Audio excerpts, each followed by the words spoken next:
कर सकते हैं, इससे ज़्यादा कुछ नहीं कर सकते। ना उनको HTML आती है, ना CSS आती है, PHP तो बहुत दूर की बात है, और डेटाबेस, वर्डप्रेस कस्टमाइजेशन, इसमें से कुछ भी नहीं आता उनको। वर्डप्रेस इंस्टॉल कर सकते हैं, उसके प्लगइन्स और थीम्स को थोड़ा बहुत जानते हैं, उनको कॉन्फ़िगर कर सकते हैं। और इन्हीं दो चीज़ों को लेके, वर्डप्रेस इंस्टॉलेशन और कॉन्फ़िगरेशन, इन्हीं दो चीज़ों को लेके उन्होंने अपनी फ्रीलांसिंग स्टार्ट की और अच्छा खासा ऑफिस बना लिया उन्होंने अपना। इतने ऑर्डर्स आना शुरू कर दिए, आना शुरू हो गए कि उन्होंने डेवलपर्स को हायर करना शुरू कर दिया। तो फ्रीलांसिंग टोटली डिफरेंट चीज़ है। हम आपको बहुत एडवांस लेवल की एक्सपर्टीज़ भी, स्किल्स भी आपको सिखा रहे हैं, और साथ में आपको फ्रीलांसिंग की तरफ भी लेके जा रहे हैं। तो आपके लिए बहुत बड़ी अपॉर्चुनिटी है, थोड़ी सी हिम्मत करें और इसमें आगे बढ़ें।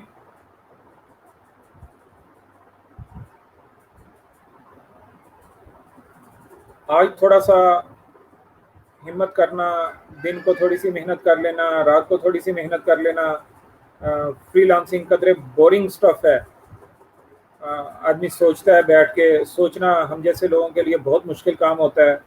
हार्ड वर्किंग जितनी भी करा लो, जितनी मर्जी मेहनत का काम हो, इवन के लोग मजदूरी करने के लिए भी तैयार हो जाते हैं, बहुत ज़्यादा टफ काम होता है, लेकिन दिमाग लड़ाना उनके लिए बहुत मुश्किल काम होता है।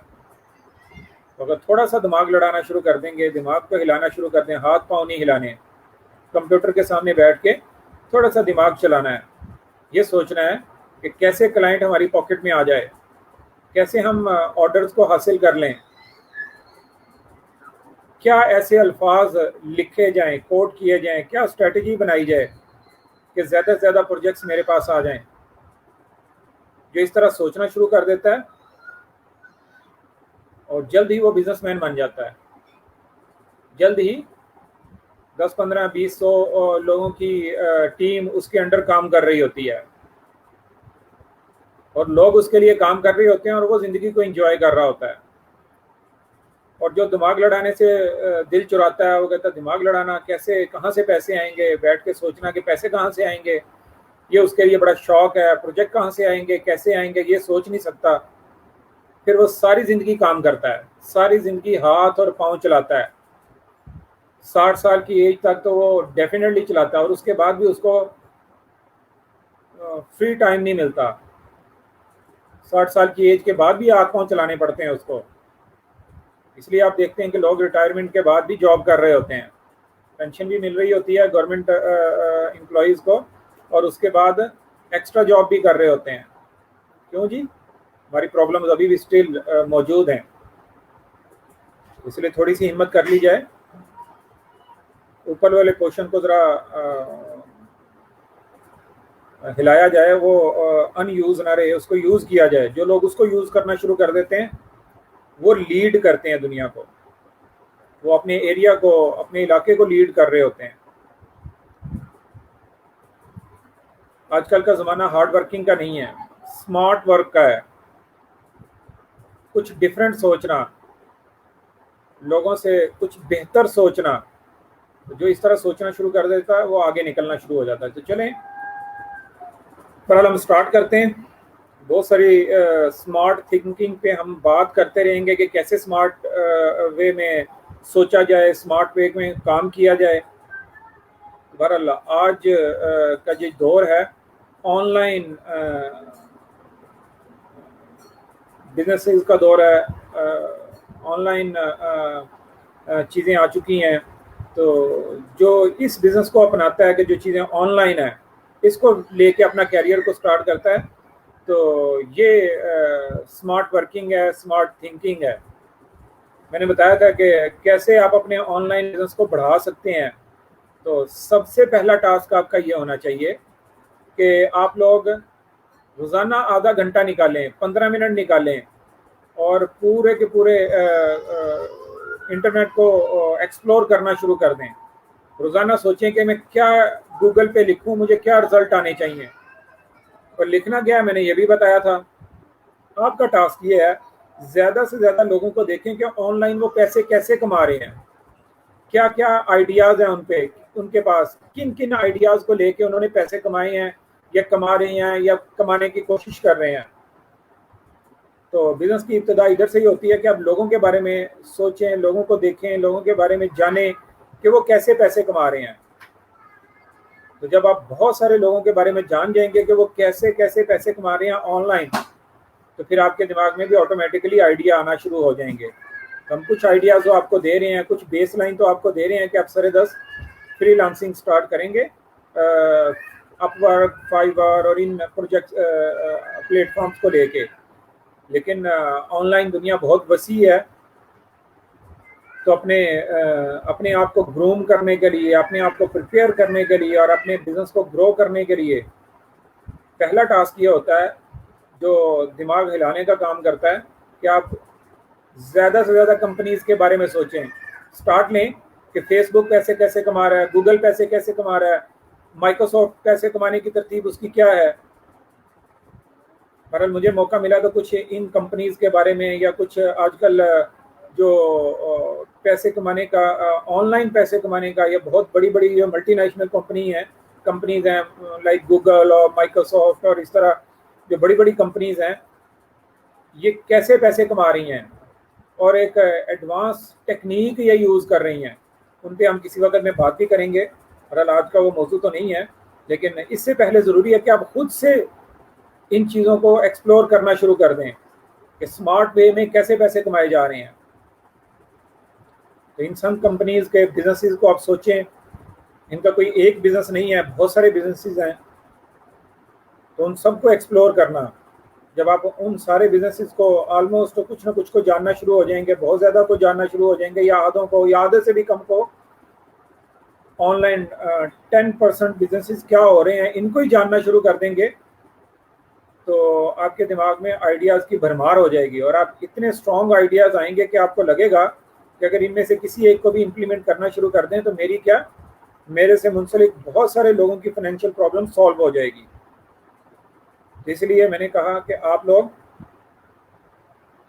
ज़्यादा फोकस इस बात पे करें कि फ्रीलांसिंग कैसे स्टार्ट हो, कैसे ऑनलाइन बिजनेस मेरा स्टार्ट हो जाए। और इसका काम होगा, ये काम कैसे होगा, इसके लिए हाथ पांव से काम करने की ज़रूरत नहीं है, अपने दिमाग को चलाने की ज़रूरत है। बीच में कभी कभी आपको अपनी उंगलियां चलानी होंगी कीबोर्ड के ज़रिए से, और आपके दिमाग में आइडियाज़ आना शुरू हो जाएंगे। जब आप रोज़ाना 2-4 कंपनीज़ के बारे में सोचेंगे कि इनके बारे में गूगल करेंगे कि ये कैसे पैसे कमा रहे हैं, इनका वे ऑफ अर्निंग क्या है, तो फिर आपको चलते फिरते वो चीज़ें दिमाग में घूमती रहेंगी और नई से नई चीज़ें, फिर दिमाग आपका खुद से खुद आगे, दिमाग एक मशीन की तरह है, मशीन को इनपुट चाहिए होती है और जब इनपुट मिल जाती है उसको, तो वो लामहला ज़रूर आउटपुट प्रोड्यूस करती है। तो दिमाग की इनपुट डेटा है, जो उसको नए से नया डेटा उसको दे दिया जाए तो वो फिर नई से नई आउटपुट लाता रहता है। दिमाग में चीज़ें चलना शुरू हो जाती हैं, दिमाग घूमना शुरू हो जाता है और फिर वो कुछ ना कुछ नए आइडियाज़ प्रोड्यूस करता है। और अगर आप उसको डेटा खेल से मुतालिक देते रहेंगे तो वो सारा दिन यही सोचता रहेगा कि कैसे फलां बॉलर को, फलां बैट्समैन को आउट करना है, किस बॉलर को कैसे छिक्का लगाना है, ये वो इस तरह की चीज़ें वो सोचता रहेगा। और अगर आप आपस में लड़ाई झगड़ों को सोचते रहेंगे और उस तरह का डेटा दिमाग को देंगे तो वो नई से नई टेक्निक आपको बताता रहेगा कैसे फलां को नीचे गिराना है और ये करना और वो करना। और अगर आपको थोड़ा सा प्रोडक्टिव सोचेंगे, उसको डेटा देंगे कि गूगल पे कैसे पैसे कमा रहा है, एंड्रॉयड के ज़रिए से पैसे लोग, फेसबुक का अर्निंग का तरीका क्या है, यूट्यूब खुद से पैसे कैसे बना रही है, और इस तरह और बहुत सारी कंपनीज को आप सोचेंगे तो ये डेटा दिमाग में जाएगा और फिर आपको भी कुछ ना कुछ मशवरा देना शुरू कर देगा कि ये तरीके तो आसान है, हम भी ऐसा कर सकते हैं।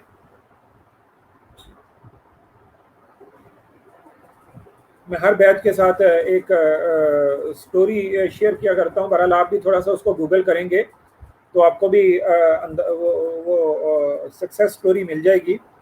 एक सक्सेस स्टोरी मैंने बहुत पहले सुनी थी, शायद अभी भी वो फेसबुक पे, यूट्यूब पे कहीं एग्जिस्ट करती होगी और यकीनन करती होगी। एक खातून कैसे पैसे कमा रही थी और थोड़े बहुत पैसे नहीं कमा रही थी, अच्छे खासे डॉलर कमा रही थी। और तरीका उनका क्या था, तो उन्होंने एक दो चार बहुत अच्छे और उम्दा किस्म के कैमरे खरीद रखे थे, और सारा दिन उनका एक छोटा सा बच्चा था, और सारा दिन उस बच्चे की वीडियो बनाती रहती थी। वो बच्चा क्या कर रहा है, बस ये इस बच्चे की एक्टिविटीज़ की छोटी छोटी वीडियोस, एक एक दो दो तीन तीन चार चार मिनट की बच्चे की वीडियोस बना के अपलोड कर रही हैं, बच्चे की डेली एक्टिविटीज़ की। ये कोई आइडिया तो नहीं है, ये कोई काम करने का तरीका तो नहीं है। हम और आप सोचें कि इस तरीके से कैसे पैसे कमाए जा रहे हैं, लेकिन उनकी प्रोडक्ट यही थी, अपने बच्चे की वीडियोस बनाना और उनको अपलोड करते रहना, बच्चा क्या कर रहा है, और इसी से वो महाना हज़ारों और लाखों डॉलर कमा रही थी। लोग इसी में इंटरेस्टेड थे कि उसके बच्चा दिन में क्या कर रहा है। बहरहाल हमने पहले भी अर्ज किया कि लोग मट्टी को भी बेच रहे हैं, लोग दुआएं कर करके पैसे कमा रहे हैं, अपने बच्चों की वीडियोस बना बना के पैसे कमा रहे हैं, और इस तरह के और नामालूम कितने तरीकाकार हैं। तो आप भी सोचना शुरू कर दें कि लोग कैसे पैसे कमा रहे हैं, फिर आपके दिमाग में भी आइडियाज़ आना शुरू हो जाएंगे और आपको लगेगा कि फाइनेंशियल प्रॉब्लम सॉल्व करना कुछ मुश्किल काम नहीं है। चलें जी, हमने काफ़ी टाइम इस पे लगा दिया, शुरू करते हैं आज के लेक्चर को। मैं स्क्रीन आपके साथ शेयर कर लूँ।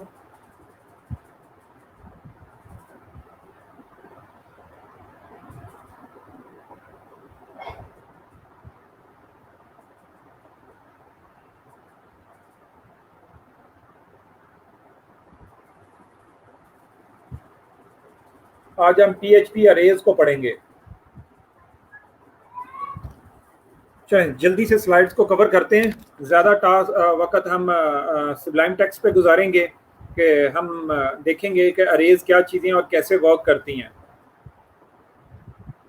ये बहुत अहम टॉपिक है, इसकी प्रैक्टिस भी बहुत ज़रूरी है, और बहुत ज़्यादा इसकी प्रैक्टिस हम करेंगे भी। इसलिए आप लोगों से गुजारिश है कि ज़रा फोकस होकर इसको सुनिएगा, है क्या और कैसे वर्क करता है ये टूल। जो लोग अरेज को समझ पाते हैं और ज़रा अच्छे तरीके से समझ के उसकी प्रैक्टिस कर लेते हैं, असल में प्रैक्टिस ज़रूरी है, जो लोग इसकी प्रैक्टिस अच्छे तरीके से कर लेते हैं तो वो लोग आगे एडवांस फ्रेमवर्क्स को अच्छे तरीके से समझ भी पाते हैं। लारावेल फ्रेमवर्क इस वक्त PHP में टॉप रेटेड फ्रेमवर्क्स में कंसिडर किया जाता है। कोऑर्डिनेटर एक बेसिक फ्रेमवर्क है, ये सेकंड नंबर पे लाई करता है PHP फ्रेमवर्क्स में।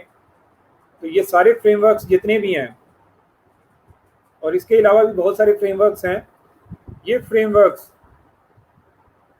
जब तक अरेज का कॉन्सेप्ट, खासतौर पे अरेज और आगे हम कुछ जाके पढ़ेंगे क्लासेस, ऑब्जेक्ट ओरिएंटेड पैराडाइम, इन दोनों चीज़ों का कम्बिनेशन होता है। तो पहला स्टेप अरेज है। जो अरेज को बहुत अच्छे तरीके से प्रैक्टिस कर लेते हैं तो इनको अच्छे तरीके से वो फ्रेमवर्क्स भी समझ में आना शुरू हो जाते हैं। अरेज और ऊप, इन दोनों को समझना। तो बहरहाल आज हम अरेज को पढ़ेंगे, ज़रा तवज्जो से इसके कॉन्सेप्ट को समझिएगा, फिर हम आगे चलते हैं।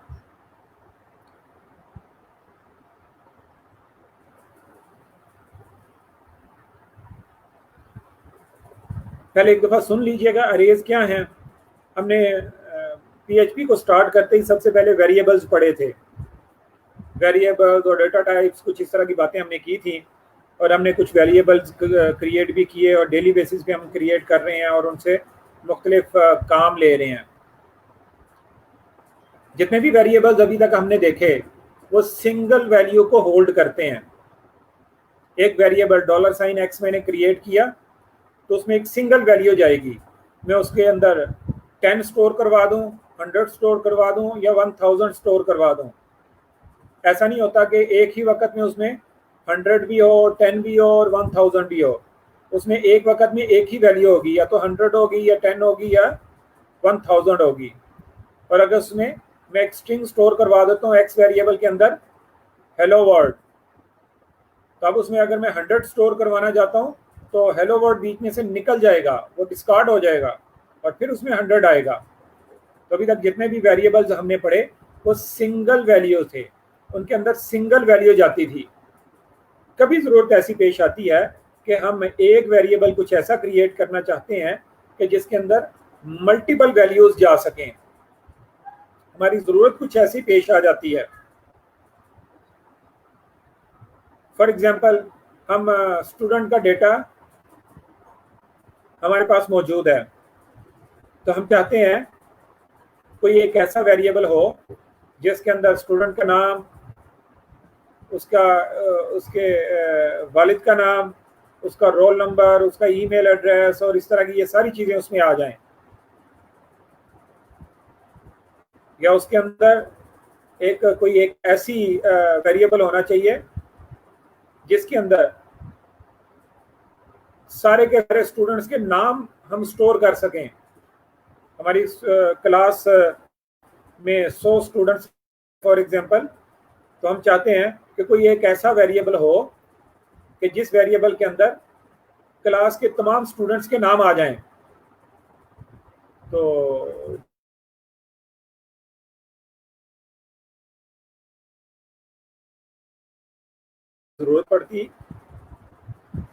हमारी जरूरत थी कि एक ऐसा वेरिएबल हो जिसमें मल्टीपल वैल्यूज आ जाएं।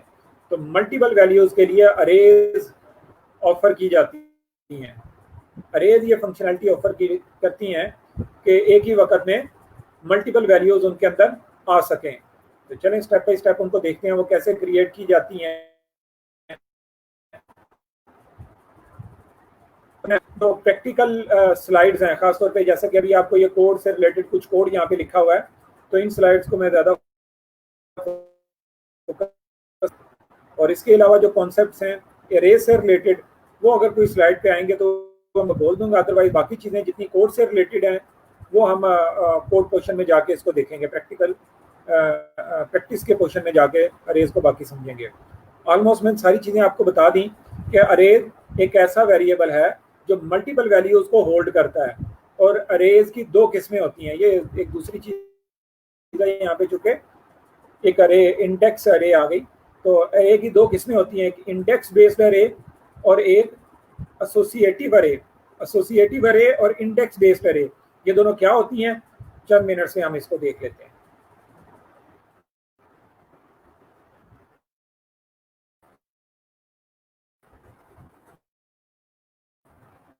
बस एक नज़र में हम देख लें कि कोई ऐसी चीज़ प्रैक्टिकली पढ़ने के काबिल है।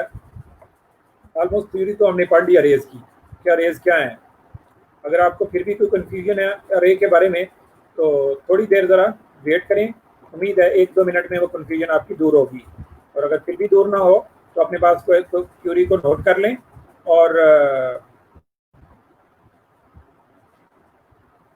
जैसे यूए सेशन स्टार्ट होगा तो अपनी क्यूरी फिर मुझे सबमिट कीजिएगा, मैं उसको आंसर करूँगा।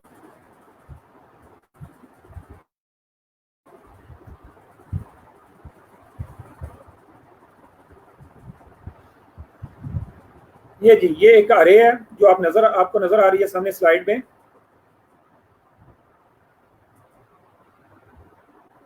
अरे कैसे डिफाइन की जाती है, ये कुछ ज़्यादा कम्प्लेक्स सा कोड आपको नज़र आ रहा है। मैं कोशिश करता हूँ कि ये सारे कम्प्लेक्स कोड को डिलीट कर दूँ और आपके लिए चीज़ों को सिंपल रखूँ।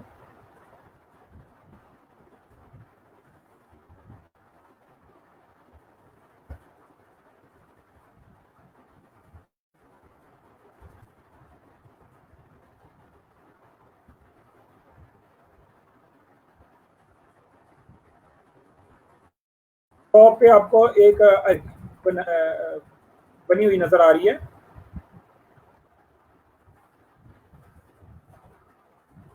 अरे का नाम है पेपर। पेपर की अरे रिपीट हो रही है बार बार, हर दफ़ा paper paper paper, just like ऐसा लग रहा है कि जैसे ये वेरिएबल है। और बस फर्क ये है कि इसके आगे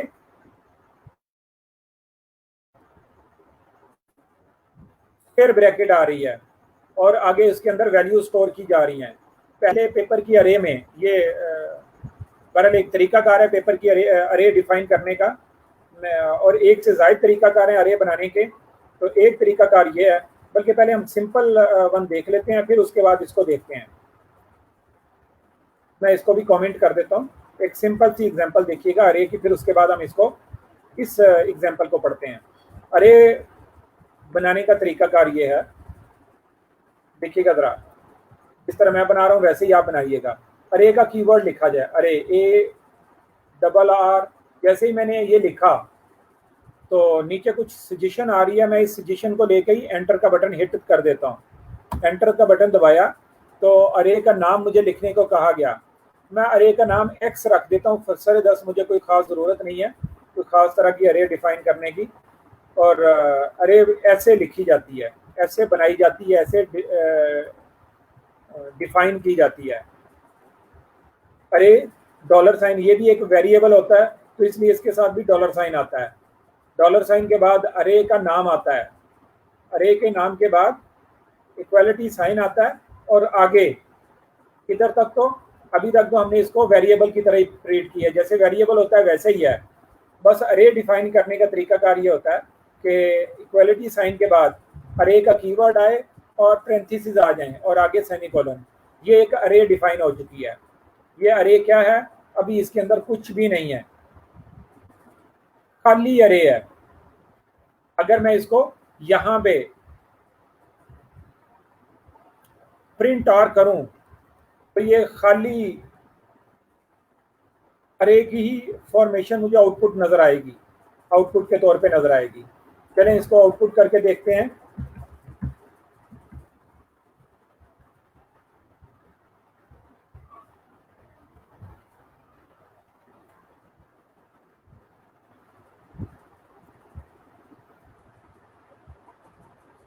देखिएगा स्क्रीन पे आपको अरे का कीवर्ड नजर आ रहा है और कुछ भी नहीं है।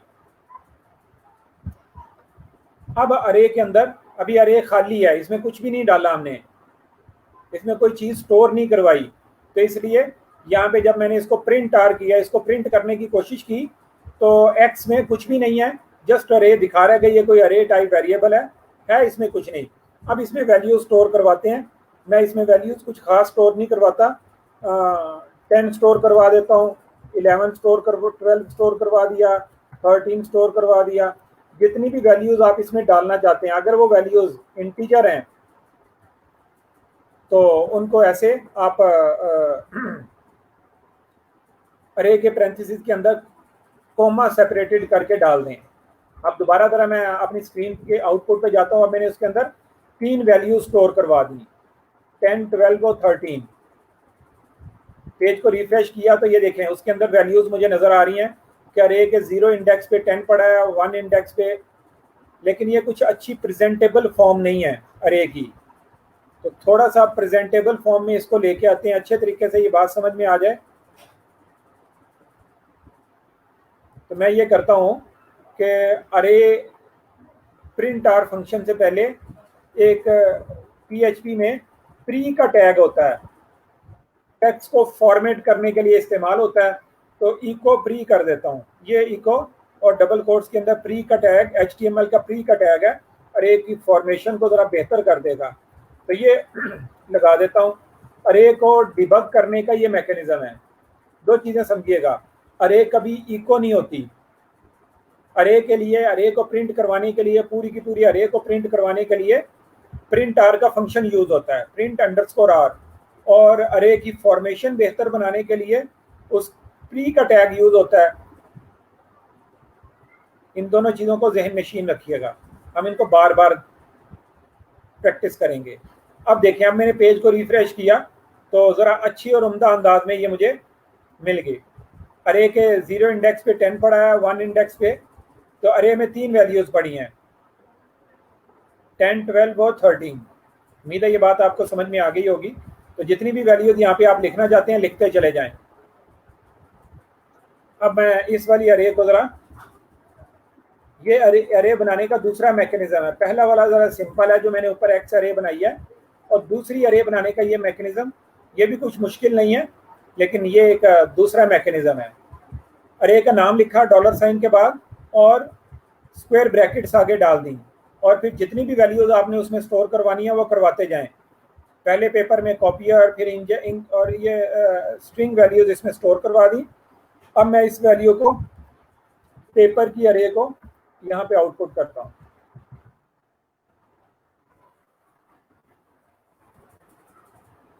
पेज को रिफ्रेश करते हैं दोबारा और ये देखें 4 वैल्यूज हैं इसमें। 0 इंडेक्स पे जो कुछ पड़ा है वो सब कुछ आपको नजर आ रहा है, 0 1 2 3। हमने पढ़ा था अरे की 2 किस्में होती हैं, इंडेक्स बेस्ड अरे और एसोसिएटिव अरे। तो ये जो अरे है ये इंडेक्स बेस्ड अरे है। इंडेक्स बेस्ड क्या अरे क्या होती है कि अरे के जो इंडेक्सेस हैं वो 0 1 2 3 हों। तो ये देखें, ये कॉपियर है, इसका इंडेक्स है ये 0 नंबर पे है, और ये सेकंड इंकजेट वैल्यू है ये 1 नंबर पे है, 2 पे या 3। तो जिसके इंडेक्सेस, जिस अरे के इंडेक्सेस 0 1 2 3 हो, हम उसको इंडेक्स बेस्ड अरे बोलते हैं। ये एक एरो ऑपरेटर है। एरो ऑपरेटर से राइट साइड में, एरो ऑपरेटर का ये राइट साइड है, एरो ऑपरेटर के राइट साइड में वैल्यूज होती हैं और एरो ऑपरेटर के बैक साइड में अरे के, एरो ऑपरेटर के लेफ्ट साइड में अरे के इंडेक्सेस होते हैं। तो यहाँ पे इंडेक्सेस में 0 1 2 3 आपको नजर आ रहा है, इसलिए इस अरे को इंडेक्स बेस्ड अरे बोलते हैं। अभी थोड़ी देर में हम एसोसिएटिव अरे की एग्जांपल्स भी देखेंगे।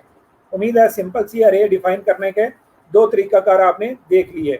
एक ये कि आप अरे का नाम लिखें, इक्वालिटी साइन डालें, अरे का कीवर्ड लिखें, पैरेंथेसिस के अंदर जो कुछ भी डालना है कॉमा सेपरेटेड करके डालते जाएं। अगर वो स्ट्रिंग है तो डबल कोट्स के अंदर लिखें या सिंगल कोट्स के अंदर लिखें और कॉमा डालते जाएं, और अगर वो इंटीजर्स हैं तो जस्ट कॉमा सेपरेटेड कर दें उनको। उम्मीद है ये बातें आपको समझ में आ गई होंगी। कुछ मजीद एग्जांपल्स शायद यहाँ पे पहले से बनी हुई हैं, उनको भी देख लेते हैं अगर वो कुछ ज़्यादा इंटरेस्टिंग है तो।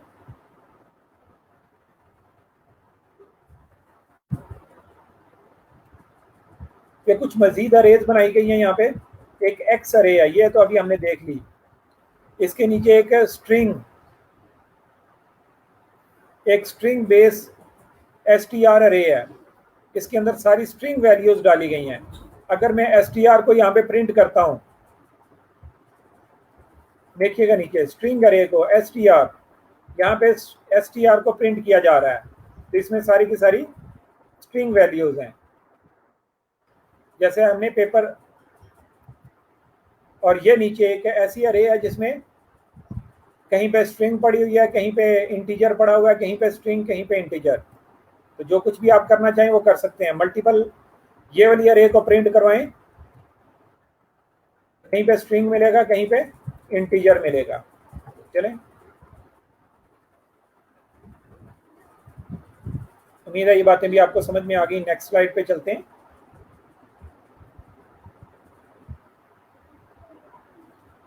अरे के ऊपर लूप लगाई जा रही है।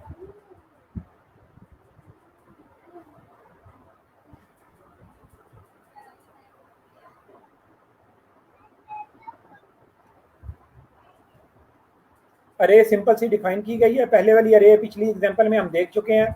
अब हम चाह रहे हैं कि अरे में से सारी की सारी वैल्यूज को रिट्रीव किया जाए। तो पहले अरे में से वैल्यूज को रिट्रीव करने का तरीकाकार सीखते हैं, फिर उसके बाद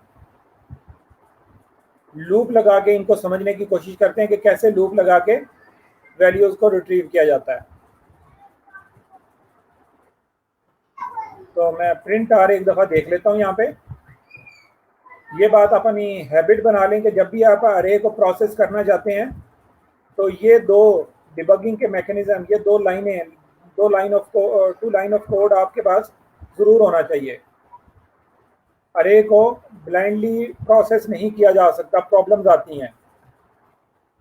पेपर की अरे को आउटपुट करते हैं और फिर उसके बाद इसको प्रोसेस करने की कोशिश करते हैं। सॉरी, मुझे नेक्स्ट लाइन में ये चाहिए था। ये पेपर की अरे है। अगर मैं ये चाहता हूं कि सिर्फ 1 इंडेक्स में रिट्रीव करूं, वो वैल्यू रिट्रीव करूं जो इंडेक्स नंबर 1 पे पड़ी हुई है, तो उसको कैसे रिट्रीव किया जाएगा? तो मैंने कहा था इको जो है वो सिंगल वैल्यू को हैंडल करता है। अगर मल्टीपल वैल्यूज को मैं प्रिंट करवाना चाहता हूं तो उसके लिए प्रिंट आर होगा, यानी कि अरे मुकम्मल अरे को प्रिंट करने के लिए प्रिंट आर यूज होगा, इको यूज नहीं होगा। इको सिंगल वैल्यू चीजों को प्रिंट करता है। तो अब मैं सिर्फ इंक जेट को प्रिंट करवाना चाहता हूँ। ये जो स्क्रीन में आपको नजर आ रहा है इंक जेट, तो इसके लिए ये मुझे इसके इंडेक्स को जानना जरूरी होगा और इसका इंडेक्स है 1। तो मैं इंडेक्स 1 को प्रिंट करवाने लगा हूँ। क्योंकि ये इंडेक्स 1 सिंगल वैल्यू है तो इसलिए मैं इसको इको कर सकता हूँ। जिस इंडेक्स को प्रिंट करवाना चाहता हूँ स्क्वायर ब्रैकेट्स के अंदर उस इंडेक्स का नाम लिख दूंगा तो वो इंडेक्स प्रिंट हो जाएगा।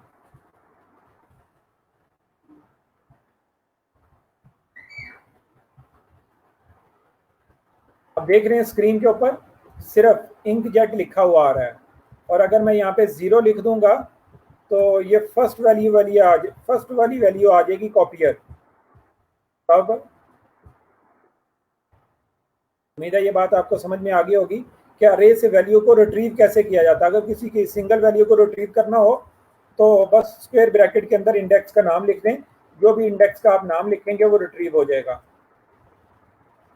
अब हम देखते हैं कि कैसे पूरी की पूरी अरे को एट वंस प्रिंट किया जाता है। तो उसके लिए लूप यूज होती है, फॉर लूप के जरिए से अभी हम उसको प्रिंट करने की कोशिश कर रहे हैं। आप भी एक अरे को फॉर लूप के जरिए से प्रिंट करने की कोशिश कीजिएगा शुरू में, फिर उसके बाद हम जरा आसान सा तरीका देखेंगे अरे को प्रिंट करने का। चलते हैं स्लाइड पे जाके, और ये देखेंगे हमने सारी की सारी वैल्यूज को रिट्रीव कर लिया। इंडेक्सेस अलग से मेरे पास आ रहे हैं और वैल्यूज अलग से मेरे पास आ रही हैं। हमने ये क्या किया, एक फॉर लूप चलाई। हमें मालूम था कि अरे का साइज 4 है, तो हमने एक वेरिएबल क्रिएट किया j is equal to 0, j less than 4, जब तक 4 से नीचे चलते रहो, और j को इंक्रीमेंट कर दिया। और आगे एक बॉडी में एक इको की स्टेटमेंट लगाई। हर दफ़ा j को प्रिंट करवा रहे हैं। j की शुरू में वैल्यू 0 है, फिर नेक्स्ट टाइम दूसरी दफ़ा अरे चलेगी 1 हो जाएगी, और इस तरह ये चलती रहेगी। और पेपर की अरे को साथ में प्रिंट करवा रहे हैं, और हर दफ़ा पेपर की अरे में इंडेक्स के तौर पे जे की वैल्यू को पुट कर देते हैं। जे पहली दफ़ा 0 है तो 0 इंडेक्स ये वाला प्रिंट होगा, दूसरी दफ़ा जे 1 हो जाता है तो ये प्रिंट होगा, फिर ये और फिर ये, और जब 4 हो जाएगी तो फिर लूप एग्जिट कर जाएगी। उम्मीद है ये कोड भी आपको समझ में आ गया होगा कि पूरी अरे को रिट्रीव करना, उसकी एक एक आइटम को, एक एक इंडेक्स को रिट्रीव करने के लिए फॉर लूप से अगर मदद ली जाए तो कैसे वो काम किया जाएगा। आपके सामने एग्जांपल है, अभी मैं थोड़ी देर में आपको प्रैक्टिस दूंगा तो उसमें आपको फॉर लूप लगानी होगी, इसलिए इस स्लाइड को जहन नशीन रखिएगा। ये स्लाइड है, हम इसमें एसोसिएटिव अरे को पढ़ रहे हैं।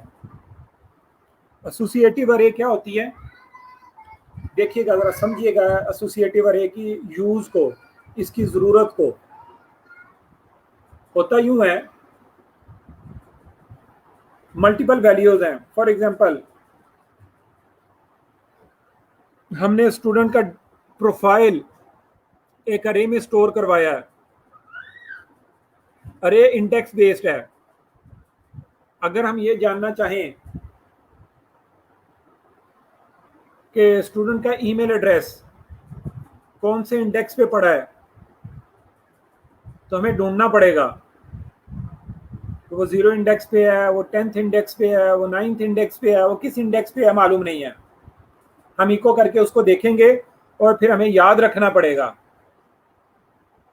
और अगर कभी हम भूल गए कि वो कौन से इंडेक्स पे है तो हमें बहुत ज़्यादा हमारे प्रोग्राम को बहुत ज़्यादा प्रॉब्लम्स हो सकती हैं, एरर्स आ सकते हैं।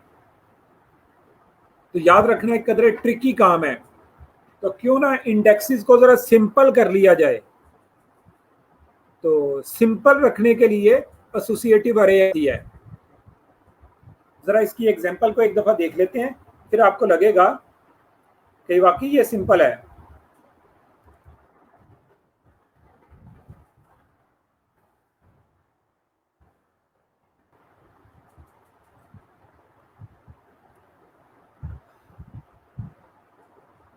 ये एक अरे है, अरे की वैल्यूज अरे एरो के लेफ्ट साइड में आ रही हैं और राइट साइड में आ रही हैं, और लेफ्ट साइड में उसके इंडेक्सेस हैं। अब इंडेक्सेस में 0 1 2 3 नहीं है, बल्कि कुछ मीनिंगफुल वैल्यूज हैं। कॉपियर जो प्रिंटर होता है उसकी डिस्क्रिप्शन दी गई है, तो इंडेक्स भी वैसे ही रख लिया। तो एसोसिएटिव अरे में इंडेक्सेस 1 2 3 नहीं होते, बल्कि हम खुद से जैसे इंडेक्सेस देना चाहें वैसे दे सकते हैं। तो ये एक प्रिंटर्स की वैल्यूज को यहाँ पे कुछ प्रिंटर्स की खुसूसियात को यहाँ पे डाला गया है। तो जैसा प्रिंटर है वैसे ही उसके इंडेक्सेस हमने डाल दिए। तो याद रखने की जरूरत नहीं है, ऑब्वियस सी चीज़ें हैं। फॉर एग्जांपल मैं स्टूडेंट का प्रोफाइल यहाँ पे रखना चाहता हूँ, तो अगर यहाँ पे यूज़र नेम आएगा तो यहाँ पे इंडेक्स भी उसका यूज़र नेम रख लेते हैं। अगर वैल्यू में उसकी एज आ रही है तो इंडेक्स भी एज रख लेते हैं। अगर वैल्यू में हम उसका ईमेल एड्रेस डालना चाहते हैं तो उसका इंडेक्स भी ईमेल रख लेते हैं। चीज़ें रट्टा लगाने की ज़रूरत नहीं है, याद रहेंगी।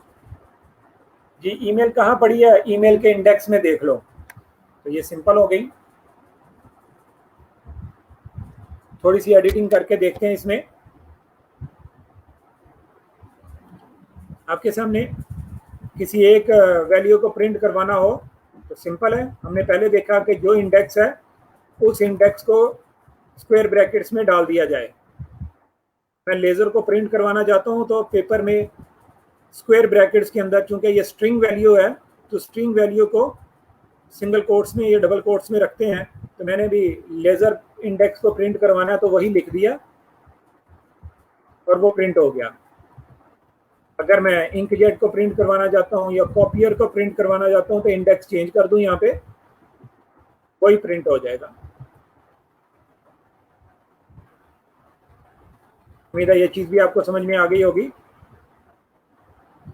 ये एसोसिएटिव अरे को डिफाइन करने का ये एक तरीकाकार है, और ये एसोसिएटिव अरे को डिफाइन करने का दूसरा तरीकाकार है।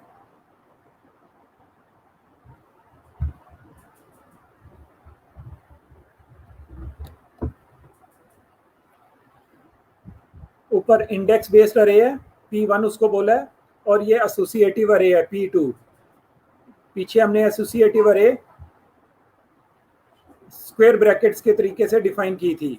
अभी एसोसिएटिव अरे जरा दूसरे तरीके से डिफाइन की जा रही है। वो तरीकाकार क्या है ये जरा समझिएगा। सिंपल है, ये भी कुछ मुश्किल नहीं है। अरे का कीवर्ड पैरेंथेसिस आ गई।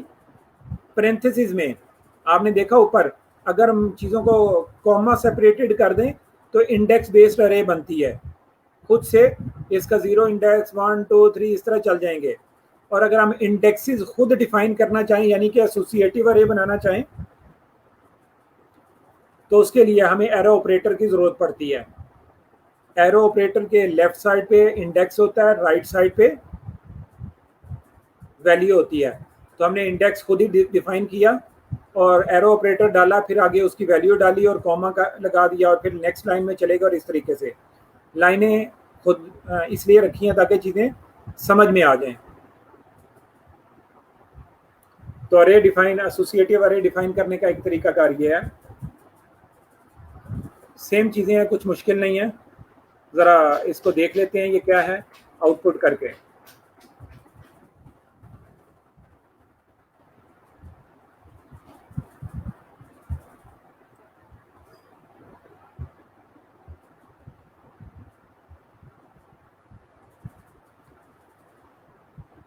ये इंडेक्स बेस्ड अरे आपको नज़र आ रही है। 0 1 2 3 हमने इसके इंडेक्सेस नहीं दिए, और ये एसोसिएटिव अरे नज़र आ रही है, हमने इसके इंडेक्सेस दूसरे तरीके से पास किए हैं। पिछली और इस स्लाइड में कोई ख़ास फ़र्क नहीं है।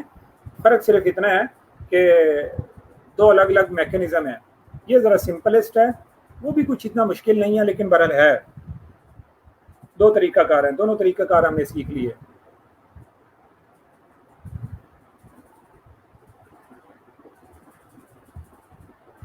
मैं देखता हूँ आपकी कोई क्यूरी तो नहीं है।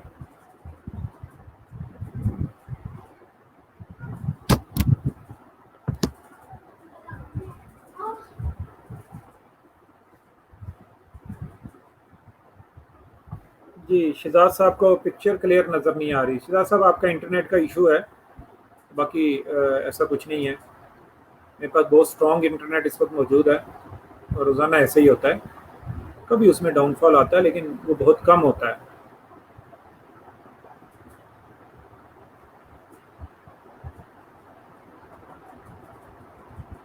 चलेंगे, नेक्स्ट स्लाइड पे चलते हैं। हमने एक लूप में से एक लूप को भी छोड़ दिया था, फॉर ईच लूप। अब जरा फॉर ईच लूप को भी देखने लगे हैं और साथ में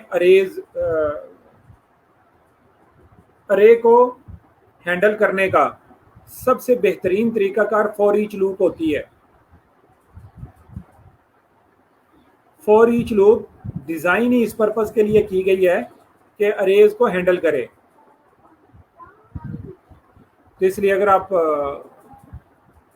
अरेज की सारी वैल्यूज़ को रिट्रीव करना चाहते हैं, अरे की सारी वैल्यूज़ को रिट्रीव करना चाहते हैं, तो फॉर लूप के ज़रिए से किया जा सकता है, वाइल लूप के ज़रिए से भी किया जा सकता है। लेकिन ये दोनों मैकेनिज्म ज़रा ट्रिकी हैं, मुश्किल हैं। इसकी बनिस्बत अगर हम अरे को फॉर ईच लूप के ज़रिए से हैंडल करेंगे तो बहुत आसान और इजीली हो जाएगा। चलें जी, ये स्लाइड को भी ज़रा देखते हैं।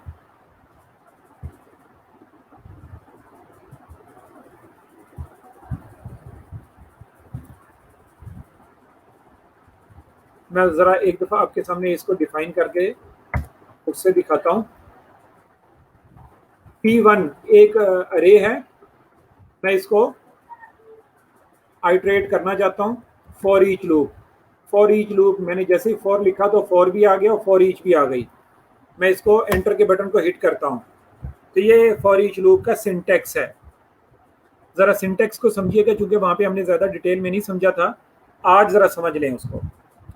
फॉर ईच लूप में 3 वेरिएबल्स होते हैं। पहला वेरिएबल अरे होती है, यहाँ पे जिस अरे को आप आइटरेट करना चाहते हैं उस अरे को यहाँ पे पुट करेंगे। मेरे पास P1 है तो वेरिएबल की जगह P1 लिखूंगा। इस अरे को आप आइटरेट करना चाहते हैं, प्रोसेस करना चाहते हैं, उसको आउटपुट करना चाहते हैं, उस अरे का नाम पहले वेरिएबल में आएगा। फिर एज का कीवर्ड आएगा। एज के कीवर्ड के बाद एक वेरिएबल की है और एक वेरिएबल वैल्यू है।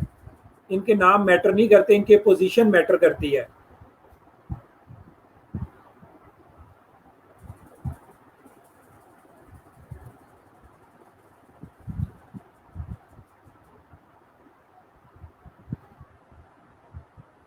इस स्लाइड में देखिएगा जरा, यहाँ पे अरे के 2 पोर्शन है। मैंने बताया था ये वाला पोर्शन अरे का, इसको हम बोलते हैं इंडेक्सेस, और इस वाले पोर्शन को क्या बोलते हैं, वैल्यूज।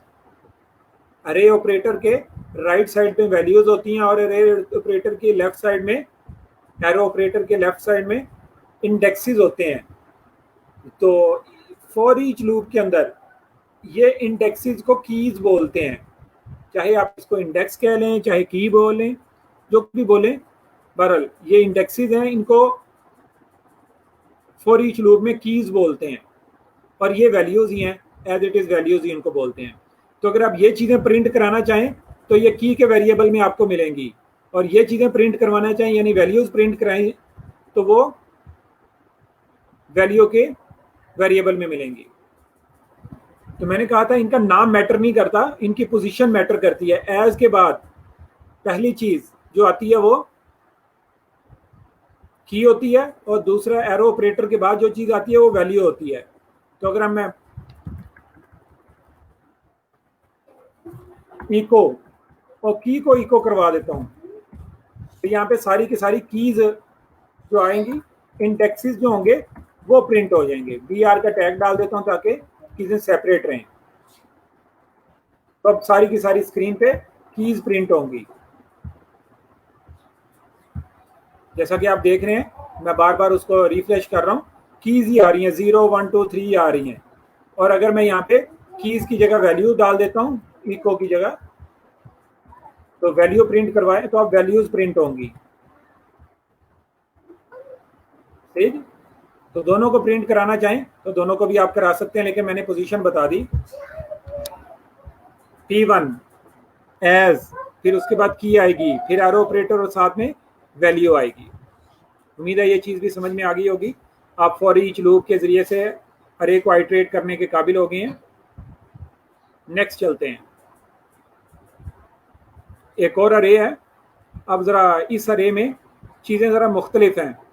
पेपर की अरे को फॉर ईच के ज़रिए से आइट्रेट करने की कोशिश की गई है। पेपर की अरे है, फिर एज का कीवर्ड है, फिर उसके बाद मैंने कहा था एज के बाद कीज आती हैं। यहाँ पे उसका नाम उन्होंने आइटम रख दिया है, तो नाम कुछ भी रख लें, यहाँ पे कीज आएंगी। और यहाँ पे डिस्क्रिप्शन का वेरिएबल डाल दिया गया, डिस्क्रिप्शन में वैल्यूज आएंगी। इनकी पोजीशन मैटर करती है, इनके नाम मैटर नहीं करते। नाम आप अपने हिसाब से कुछ भी रख सकते हैं। देखें जी, ये दोनों चीज़ें आपके सामने आ रही हैं। उम्मीद है ये चीज़ें भी आपको समझ में आ गई होंगी। Next,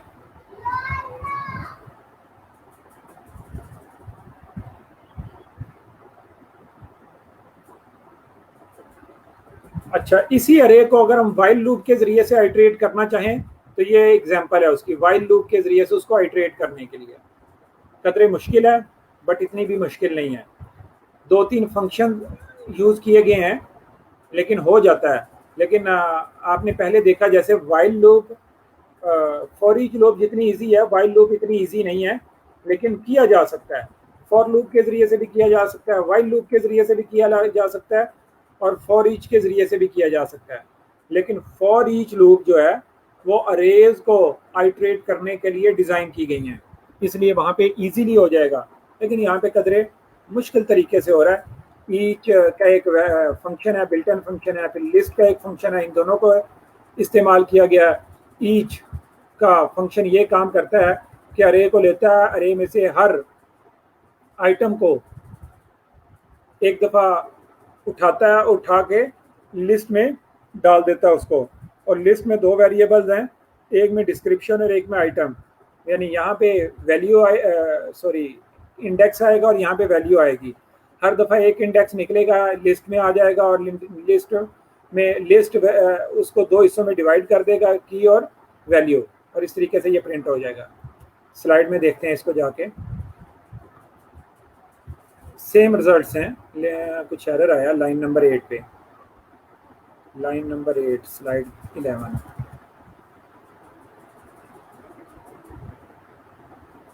line number 8 slide list और डिस्क्रिप्शन और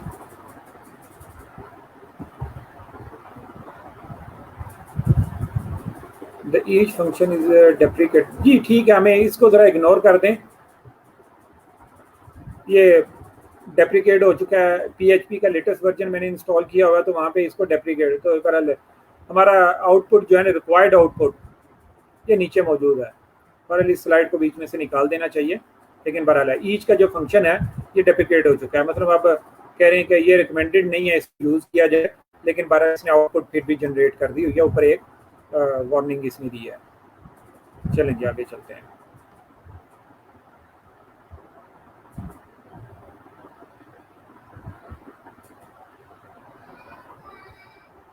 चलें जी, आज का टास्क इधर तक ही रखते हैं। 13 स्लाइड से ऑनवर्ड कल हम पढ़ेंगे। अरेज की कुछ डिमेंशंस भी होती हैं, उन डिमेंशंस को हम कल पढ़ेंगे। तो आज का टास्क ज़रा जो क्लास के दौरान ही आप करेंगे वो ये काम होगा कि आपने एक इंडेक्स बेस्ड अरे बनानी है और एक एसोसिएटिव अरे बनानी है। एसोसिएटिव अरे में से एक और इंडेक्स बेस्ड अरे में से भी एक एक वैल्यू को रिट्रीव करके आपने इको करवाना है। और फिर उसके बाद वो दोनों अरेज को, जो आपने इंडेक्स बेस्ड बनाई या एसोसिएटिव अरे बनाई, उन दोनों को फॉर ईच लूप के जरिए से भी प्रिंट करवाना है और फॉर लूप के जरिए से भी प्रिंट करवाना है, ताकि आपकी दोनों की प्रैक्टिस हो जाए। सही जी। और जब ये दोनों काम आप कर लें तो आपका ये वाला टास्क कंप्लीट हो जाएगा। फिर आपका होमवर्क स्टार्ट होगा। होमवर्क में आपने ये करना है कि आपने स्टूडेंट की एक अरे बनानी है। स्टूडेंट का सारा प्रोफाइल एक अरे में डालना है, जितना भी स्टूडेंट का प्रोफाइल मुमकिन है। तो कम से कम 10-15 वैल्यूज उसके अंदर होनी चाहिए। तो स्टूडेंट के प्रोफाइल को लेके आपने एक एरे बनानी है और उसके साथ भी यही सारी प्रैक्टिस करनी है। तो चलें अभी शुरू कर दें, ये टास्क परफॉर्म करना शुरू कर दें।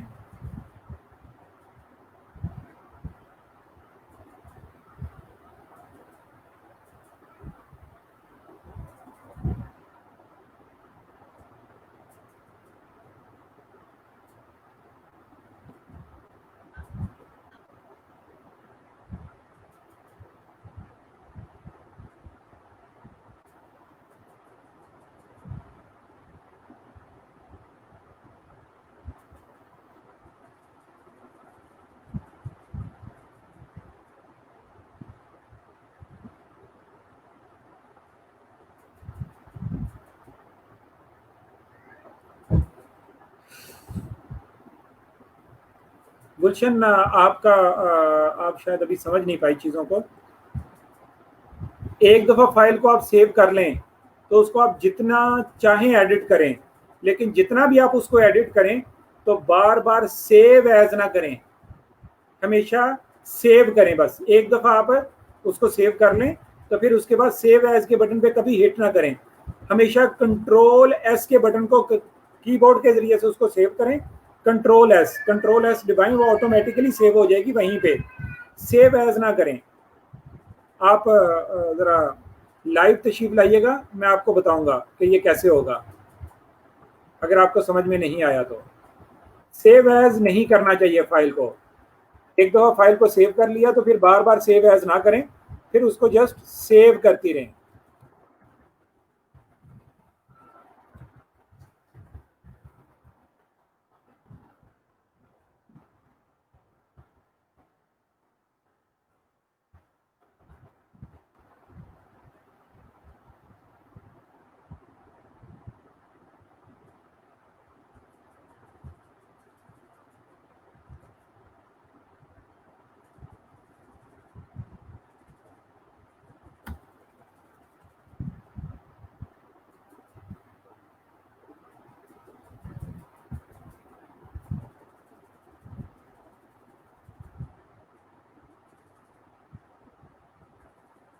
देखें ये HTML, क्योंकि मैंने HTML लिखनी नहीं है तो इसलिए स्टार्ट में HTML स्टार्ट भी नहीं की। ये सारा प्योर PHP वर्क है, तो इसलिए HTML से HTML पेज नहीं है, PHP लिखी जा रही है इसमें, तो इसलिए HTML से इसको स्टार्ट भी नहीं किया। अगर HTML स्टार्ट करता तो मैं HTML लिखता। निदा का क्वेश्चन ये था कि HTML इसमें क्यों नहीं लिखी। जो जिन लोगों को इश्यूज आ रहे हैं वो लाइव आ जाएं, मैं उनकी क्यूरीज को रिजॉल्व करूंगा। पर निदा को मैंने बता दिया कि HTML पेज हो या HTML हम लिखना चाहें, PHP पेज में भी HTML लिखना चाहें तो HTML स्टार्ट में लिखते हैं। और अगर HTML लिखनी नहीं है, सारी की सारी PHP लिखनी है, तो फिर HTML के टैग लिखने की ज़रूरत नहीं है।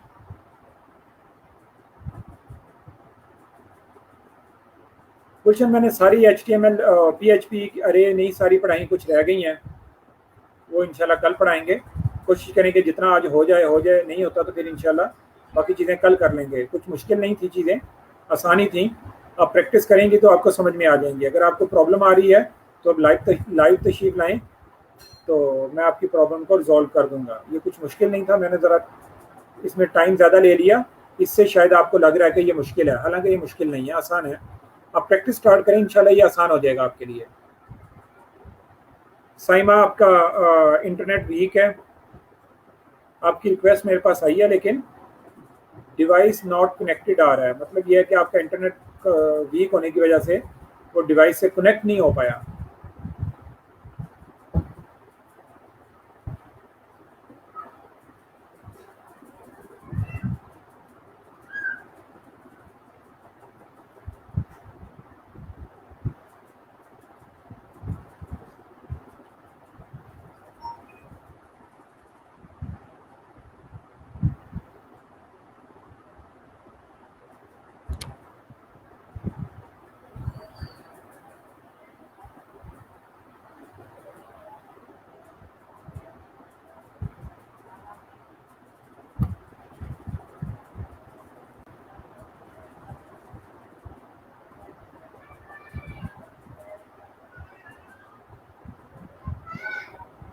जी निदा। अस्सलाम वालेकुम सर। वालेकुम सलाम। सर ये मैं आपको बता रही हूँ, 1 मिनट में आपको दिखाती हूँ। जी निदा। ये अभी आपने जो काम असाइन किया था वो मैंने किया है। अस्सलाम वालेकुम सर। वालेकुम सलाम। सर ये इंडेक्स्ड एरे को मैंने प्रिंट कराया है, ठीक है?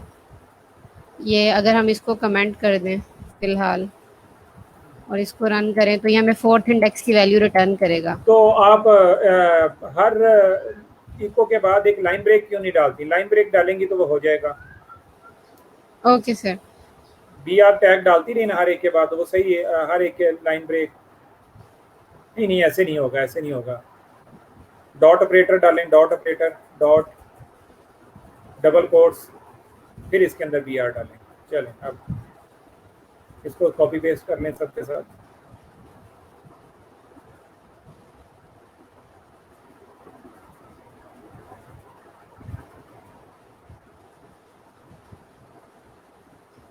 सही हो गया। जी सर। सर यहाँ पे पहले मैंने सिर्फ़ 1 इंडेक्स प्रिंट कराया था, अब ये सारे करा दिए। इससे पहले मैंने अच्छा, ये एक जो आप मिनट रुकिएगा, एक मिनट रुकिएगा। अब जरा पीछे जाइएगा।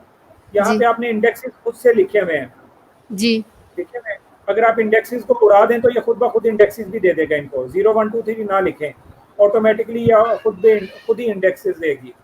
पीएचपी इसको खुद से इंडेक्स काट दें ये सारे इंडेक्सेस। चलें अब दोबारा प्रिंट कराएं, सेव करें फाइल को। वही सेम ठीक हो आउटपुट है। ठीक है जी, इंडेक्सेस खुद देने की जी, जरूरत नहीं, ऑटोमेटिकली प्रिंट कर लेगा। कभी आपको स्पेसिफिक इंडेक्स देने की जरूरत पेश आए, फॉर एग्जांपल लास्ट वर्ड जो लास्ट और फोर्थ इंडेक्स पे आप कहती हैं कि ये 100 पे जाना चाहिए, तो सिर्फ इसको 100 प्रिंट करें तो वो 100 पे चला जाएगा। ठीक हो गया। जी और सर ये जो नेक्स्ट। आप करा रहे थे, आपके साथ ही मैंने ये प्रैक्टिस की थी। अगर हम P1 को प्रिंट करें तो हमारे पास पूरी एरे आ जाएगी और ये फॉर ईच के थ्रू उसकी वैल्यूज़ को भी हम प्रिंट करा सकते हैं और उस एरे को भी प्रिंट करा सकते हैं। इसका मैं आपको आउटपुट दिखा देती हूँ।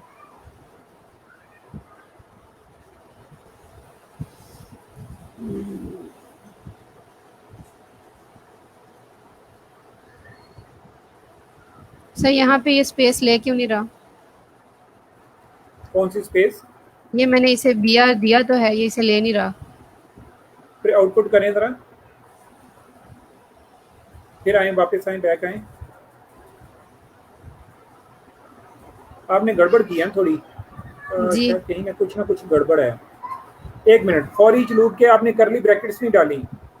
फॉर ईच लूप में सिर्फ वैल्यू आ रही है, बाकी चीज़ें नहीं आ रही। करली ब्रैकेट्स डालें और ये दोनों स्टेटमेंट्स को बॉडी में ले जाएं उसकी। चलें अब चलेगा। ठीक हो गया।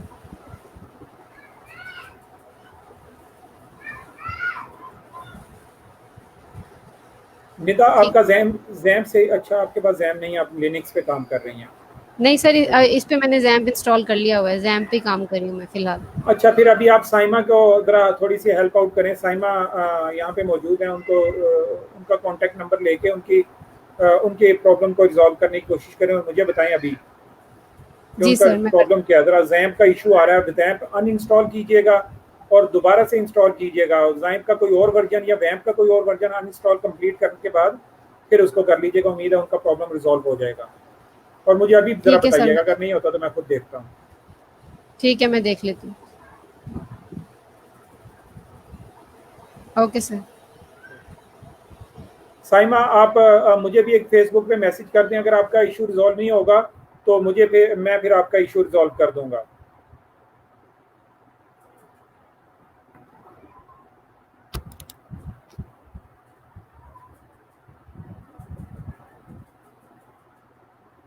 मैंने कहा आप मुझे फेसबुक पे एक मैसेज कर दें अगर आपका इशू फिर भी रिजॉल्व नहीं होता।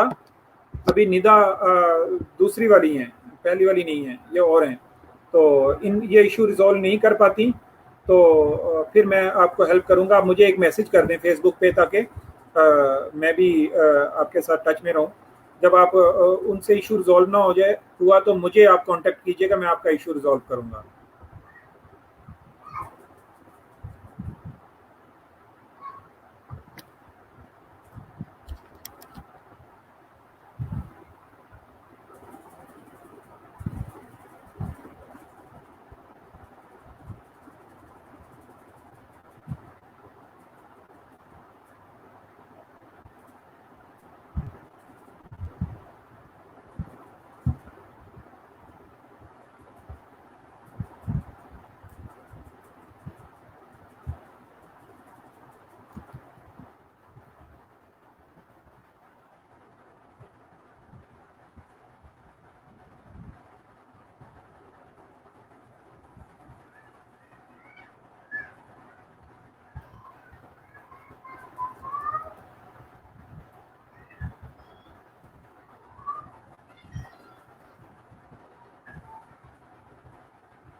जी, किसी और की कोई क्यूरी हो?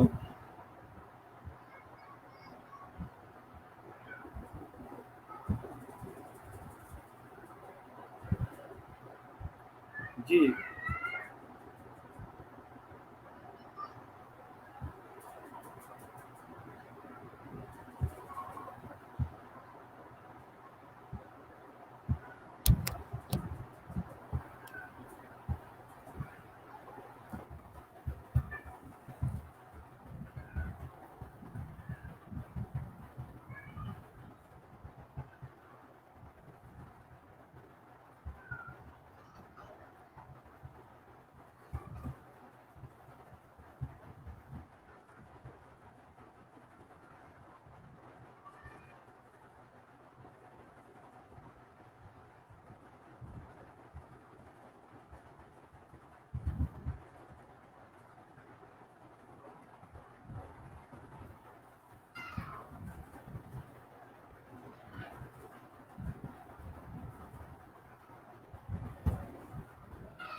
जी स्टूडेंट्स, मैं आपका वेट कर रहा हूँ। जिन लोगों की वो हो चुका है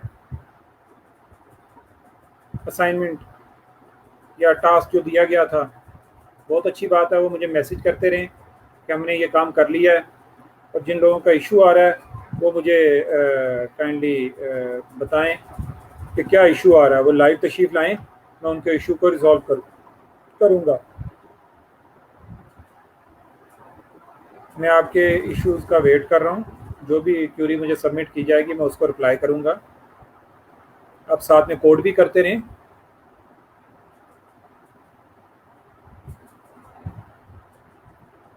साइमा, मुझे फेसबुक पे आपका कोई मैसेज नहीं मिला अभी तक। शायद मैं एक और जगह चेक करता हूँ।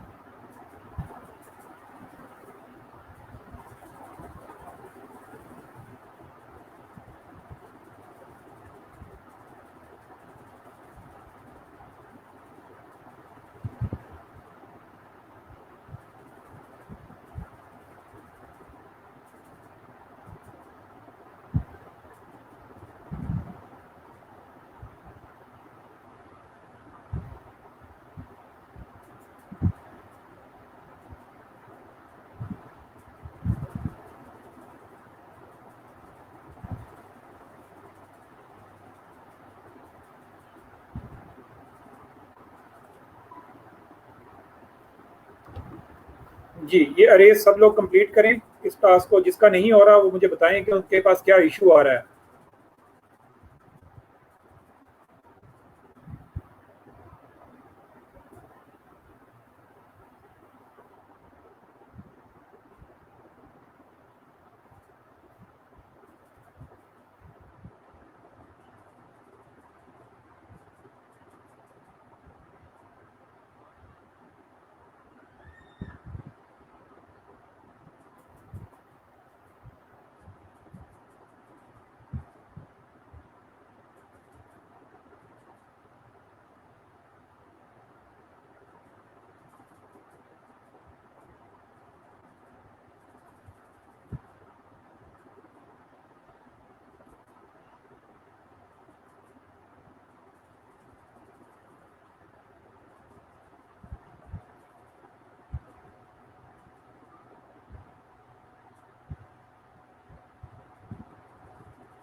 शहजाद साहब, आप मुझे फेसबुक पे प्राइवेट मैसेज करें,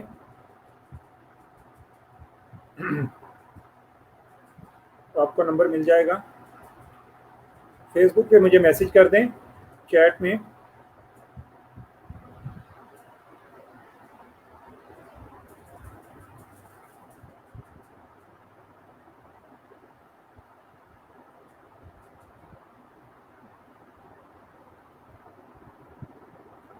PHP अरेज को लेके कल एक बहुत रियल टाइम एक प्रैक्टिस आने वाली है, बहुत अहम है कल का लेक्चर। फोकस रहिएगा, इसकी प्रैक्टिस कर लीजिएगा। फॉर ईच लूप्स के ज़रिए से आप अरे को आइटरेट कर सकें, अरे बनाना, अरे में से वैल्यूज़ को रिट्रीव करना, अरे में एक वैल्यू इंसर्ट करना, ये सब चीज़ें आपको आनी चाहिए। आज हमने इन सब चीज़ों को देख लिया अच्छे तरीके से।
जी आतिफ साहब।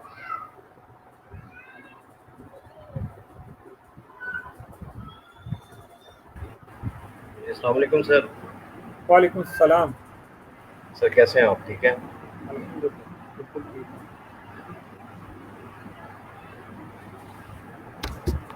सर इंटरनेट का मेरा थोड़ा सा इशू है आज, तो लेकिन मैं आपको सर सबसे पहले तो थैंक्स बोलना चाहता हूँ कि आपकी सर मोटिवेशन से अल्हम्दुलिल्लाह सैटरडे को सर 2 ऑर्डर्स जो है मुझे रिसीव हुए फाइबर पे, और उसमें से मैंने सर एक जो है वो मैं संडे में मैंने कंप्लीट कर दिया और 5 स्टार्स भी मिल गए उस पर। तो वो मैं आपको शो करना चाहता हूँ, मैं स्क्रीन शेयर करता हूँ जी, आप देखिएगा। ये देखें जी, ये सबके लिए सक्सेस स्टोरी है। एक आतिफ साहब ने थोड़ा सा फोकस किया तो एक ऑर्डर भी कंप्लीट कर चुके हैं। ज़रा देख लीजिएगा इनके पास ऑर्डर्स, ये सबको शेयर करना चाह रहे हैं। अच्छा सर, ये सबसे पहले इनबॉक्स में जो मेरी चैट हुई थी उसके साथ वो मैं आपको शो करवाता हूँ। जरूर।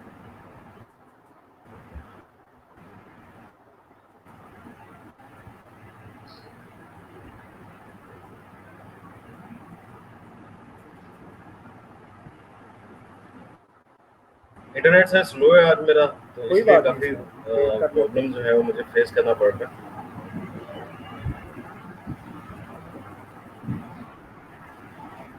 है। लेकिन मैंने सर उसके स्नैपशॉट भी लिए हैं, वो भी आपको मैं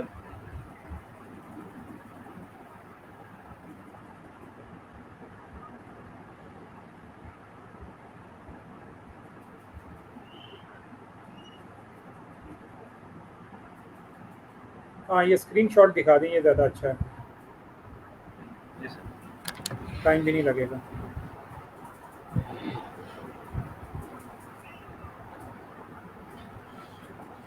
क्या काम करना था, ज़रा कुछ एक्सप्लेन कर दें थोड़ा सा।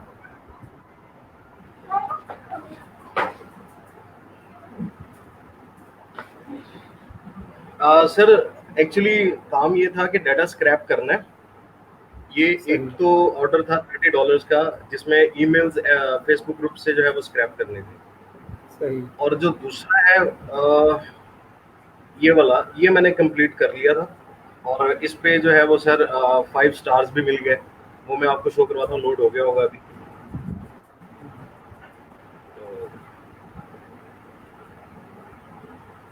अच्छा, अब आतिफ साहब गुजारिश ये है कि ये जो ऑर्डर आपका कंप्लीट हुआ ना, जी सर, ये इसके मेन ऑर्डर्स वाले क्यू में जाएंगे ना, जहाँ पे कंप्लीटेड ऑर्डर्स नज़र आ रहे होंगे, उसमें आप क्लिक करेंगे। इस ऑर्डर को ओपन करके ना इसका एक स्क्रीनशॉट मुझे सेंड कीजिएगा, जहाँ पे कंप्लीशन भी आ रहा होगा और आपकी अर्निंग्स भी शो हो रही होंगी। उसका एक स्क्रीनशॉट मुझे ईमेल कीजिएगा। एक्चुअली इंटरनेट स्लो है, नहीं तो मैं अभी आपको ये शो कर देता हूँ सर। हाँ सही है। आप लोगों की मैं जितनी आपको भी, सेंड कर देता हूँ। जी आपकी जितनी भी और वो, सेकंड सर ये, जी जी दिखाइएगा।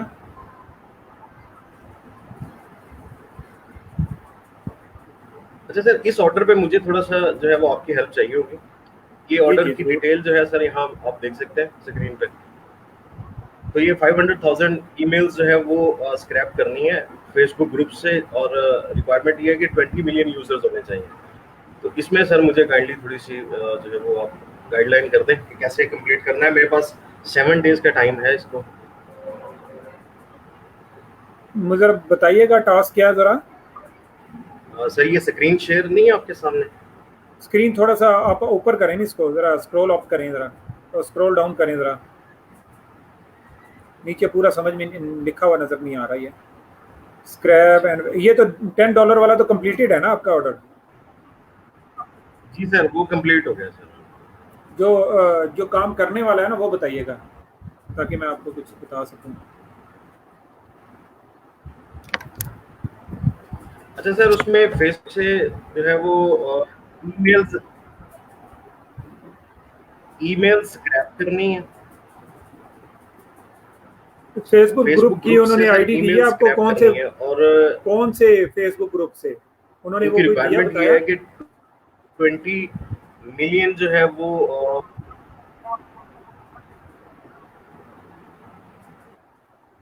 नहीं सर, आईडी नहीं बताई, जनरल जाए कि 20 मिलियन यूजर्स होने चाहिए बस। 20 तो मिलियन स्पेसिफिक यूजर ग्रुप की नहीं ईमेल बताया। आईडीज चाहिए उनको?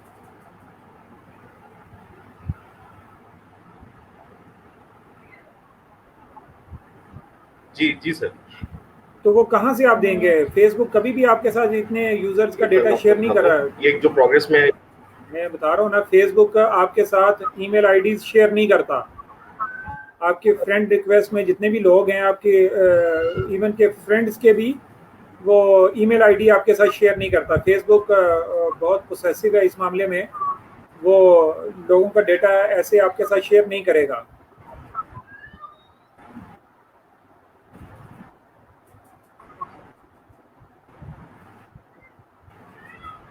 आप मुझसे सही तरीके से, आपके साथ कम्युनिकेशन नहीं हो पा रही। आतिक साहब ज़रा पहले बात कर लें, इसको समझ लें, फिर उसके बाद बेशक स्क्रीन शॉट्स का कल हम देख लेंगे। मैं ये कह रहा हूँ कि फेसबुक जो है, आप रिक्वायरमेंट मुझे सेंड कर दें, मैसेज कर दें या कमेंट्स कर दें, मैं एक नज़र उनको देख भी लूँ। लेकिन मैं एक जनरल सी बात आपको बता रहा हूँ कि फेसबुक ठीक है, कभी भी आपके साथ डेटा शेयर नहीं करता। यूज़र का पर्सनल सही। डेटा वो किसी के साथ शेयर नहीं करता जब तक कि यूज़र की एक्सेस ना हो, यूज़र खुद से परमिशन ना दे, तो वो डेटा आपके साथ शेयर नहीं करेगा। लेकिन सर एक दफ़ा ईमेल्स मैंने रिक्वायरमेंट, ईमेल्स तो स्क्रैप किए हुए लोगों ने, बहुत सारी मैंने वीडियोस इस पे देखी कैसे? हैं। फेसबुक ग्रुप्स में सर सॉफ्टवेयर यूज होते हैं ईमेल जो एक्सट्रैक्ट करने के लिए। तो इसमें हमारे पास जो सर एक्सटेंशंस भी होती हैं, तो वो हम जो चलिए है बहरहाल देख लें। एक्सटेंशन फेसबुक करते हुए ना एपीआई एक्सेप्ट में कर सकते मुझे इसका आइडिया नहीं है, लेकिन हम तो एज ए डेवलपर मैं आपको बता रहा हूँ, फेसबुक एपीआई में फेसबुक खुद से जो डॉक्यूमेंटेशन अवेलेबल है, उसमें वो लोगों के साथ अपनी पर्सनल इन्फो जो लोगों ने प्राइवेट रखी होती हैं, देखें जी फेसबुक पे दो तरह का डेटा होता है, पब्लिक और प्राइवेट। आप सही। अपनी पर्सनल इन्फो को पब्लिक रखेंगे तो वो हर कोई देख सकेगा, अगर आप उसको प्राइवेट कर देंगे तो कोई भी उसको नहीं देख सकेगा। तो जो प्राइवेट इन्फो है जी वो देखने के लिए आपको यूज़र से परमिशन लेनी पड़ेगी, फेसबुक आपको नहीं दिखाएगा। तो अगर किसी ने यूज़र ने ईमेल आईडी पब्लिक रखी हुई है तो फिर फेसबुक आपको दे देगा, अदरवाइज कभी कतन भी नहीं देगा। सही। तो सर इसका फिर क्या सोल्यूशन करना चाहिए? मैं आपको खैर ये इनबॉक्स कर देता हूँ। इसका सोल्यूशन यही है, जैसा आप बता रहे हैं कि वो स्क्रैपर आप यूज कर रहे हैं, तो मे भी वो कुछ ऐसे टूल्स उन्होंने बनाए हो एपीआई को यूज करके कि तमाम उन क्या कहते हैं यूजर्स की ईमेल को वो ग्रैब करे कि जो लोग ना पब्लिकली जिन्होंने अपने दिया हुआ है, जिन्होंने पब्लिकली ओपन किया हुआ है, जी ये पब्लिक है, कोई भी देख सकता है मेरा ईमेल आईडी, तो उनके वो ईमेल्स को स्क्रैप कर ले, मे भी ऐसा कुछ हो सके, वो एपीआई को यूज करके ग्रैब कर लेंगे, रिट्रीव कर लेंगे। अलबत्ता प्राइवेट वाला नहीं होता। मैंने बहरहाल 5-6 साल पहले फेसबुक एपीआई पे काम किया था, तो उस वक्त हमने इसको देखा था कि पर्सनल इन्फो भी जो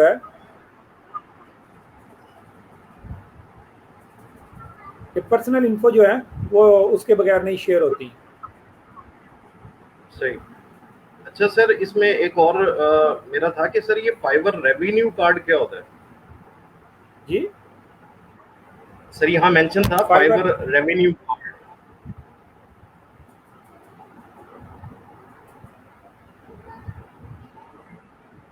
रेवेन्यू कार्ड, जी सर। फाइवर की भी शायद ना, मुझे याद नहीं पड़ता कि उसका भी कोई कार्ड होगा, देख लें, मुझे कुछ इसका आइडिया नहीं है फाइवर रेवेन्यू कार्ड का, तो क्या चीज़ है मुझे इसका नहीं मालूम।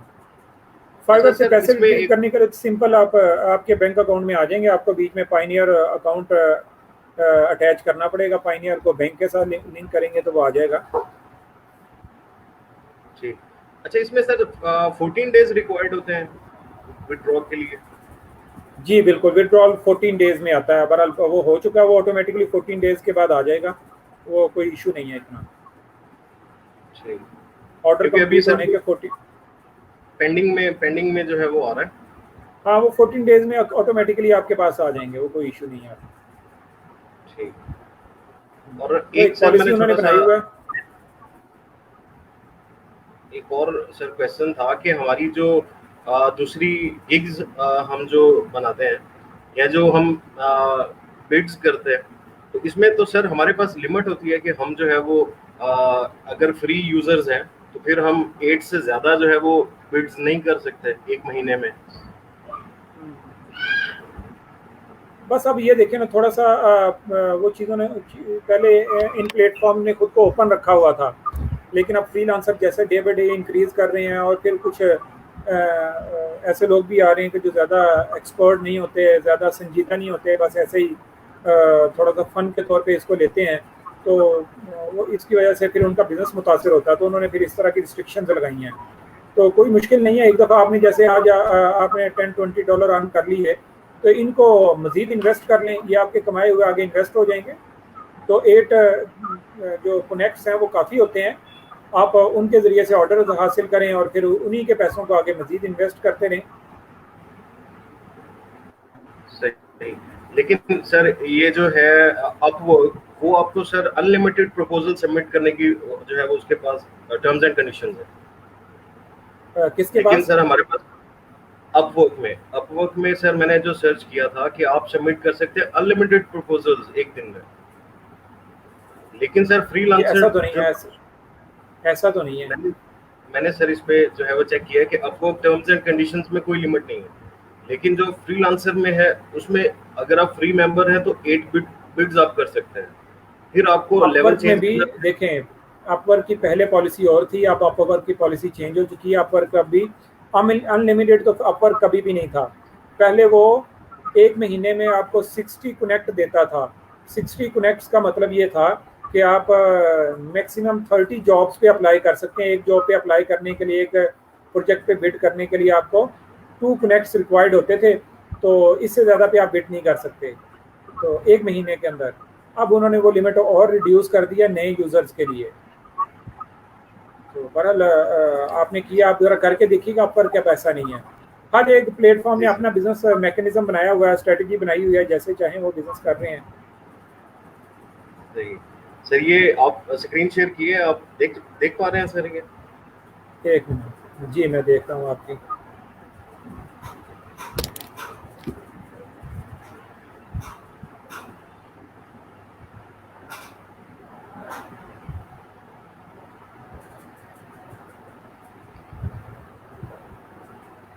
ठीक है, सही है। ये वाली एक स्क्रीनशॉट मुझे चाहिए होगा इसका। जी ये सर, ये इसका मैं सेंड स्क्रीनशॉट ले जी, ये स्क्रीनशॉट। चलें जी, और बहुत आपको मुबारक हो, आपने ये काम कर लिया। नेक्स्ट टास्क भी थैंक्स। उम्मीद है आप इजीली कर पाएंगे, लेकिन ना करने से पहले ज़रा आप अब डेवलपमेंट की तरफ आएँ, ज़रा HTML CSS इस तरह के टास्क पर। वो फ्रीलांसिंग तो ओपन है, आप कुछ भी करें, पैसे आने चाहिए असल में। तो इस तरह के टास्क भी आप ज़रा फोकस करें ताकि आप ना कोर जो काम हम कर रहे हैं ना वो आप सीख जाएं। और इस जी तरीके सर। से सर डेवलपमेंट के जो प्रोजेक्ट्स होते हैं वो ज़रा बड़े होते हैं, तो जी छोटे सर, प्रोजेक्ट्स उसमें नहीं आते, तो इसलिए आप बड़े प्रोजेक्ट्स की तरफ। इंशाल्लाह सर। लेकिन खुशी ये इस बात की है कि आज तक मैंने इस पे फोकस ही नहीं किया था और बहुत ना ईजी कभी है। ज़रूरत पड़ी। तो आपकी सर मोटिवेशन की वजह से कि सिर्फ आपने जो है वो इतना मोटिवेट किया कि आपको करना चाहिए, तो मैंने सर सिर्फ जस्ट 2 और 3 डेज़ मैंने इस पे काम किया और अल्हम्दुलिल्लाह जो है मेरे 2 ऑर्डर्स जो है मुझे मिल गए और तीसरा सर अभी उससे क्लाइंट से डिस्कशन हो रही है, तो इंशाल्लाह मुझे उम्मीद है वो भी मिल जाएगा। चलें जी, आप फोकस रहें आतिफ साहब। मेरा कोई कमाल नहीं है, असल में कमाल आपका ही है कि आपने तय कर लिया कि मुझे लाना है कुछ, मुझे कुछ करना है, तो आपने कर दिखाया है। टैलेंट हर एक के अंदर मौजूद होता है, बस ज़रा तवज्जो देने की ज़रूरत है, फोकस करने की ज़रूरत होती है। तो मैंने बस थोड़ा सा आपका फोकस दिलवा दिया और कुछ नहीं। असल तो टैलेंट जो है वो आपका ही था, आपने सारा कुछ किया। मज़ीद फोकस रहें, दूसरों के लिए भी सक्सेस स्टोरी बनते रहें और चलते रहें इंशाल्लाह आगे। सर आपकी दुआएं चाहिए बस, इंशाल्लाह इंशाल्लाह जी, ताला। हम भी आपके लिए दुआ गो रहेंगे। अच्छा सर, ये मैंने एक HTML का में थोड़ा सा काम किया था, HTML5 की प्रैक्टिस की थी थोड़ी सी। जी तो इसमें ये मैं आपको शो करवाता हूँ, कोड आपकी स्क्रीन पे नजर आ रहा होगा। जी, आप आप आउटपुट दिखाएं इसकी। जी सर, मैं ये आउटपुट दिखा रहा हूँ। इसमें सर मैंने HTML की टैग्स जो न्यू आई हैं वो भी मैंने ऐड की हैं।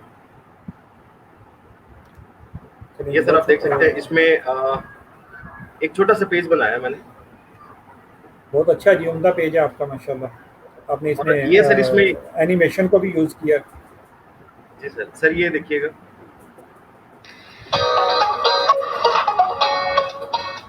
चलें जी, ये साउंड वगैरह सही है। इसमें आपने और ऑडियो इधर भी। से सर ये वीडियो भी इसमें यहाँ पर सर ऐड कर दी। चलें यहाँ से आप इसे अच्छा, मतलब सही, मैं समझ रहा हूँ इसका। प्रीव्यू कर सकते हैं सर। बहुत शुक्रिया आतिफ साहब, जज़ाकल्लाह, आपने बहुत काम किया। कुछ और स्टूडेंट्स भी हैं क्यों, मैं ज़रा उनको भी आंसर कर लूँ, ज़रा टाइम हमारे पास कम है।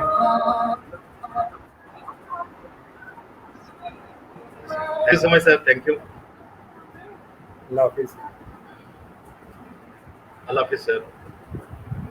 जी निदा, अस्सलाम वालेकुम सर। निदा और अहमद जी, वालेकुम सलाम।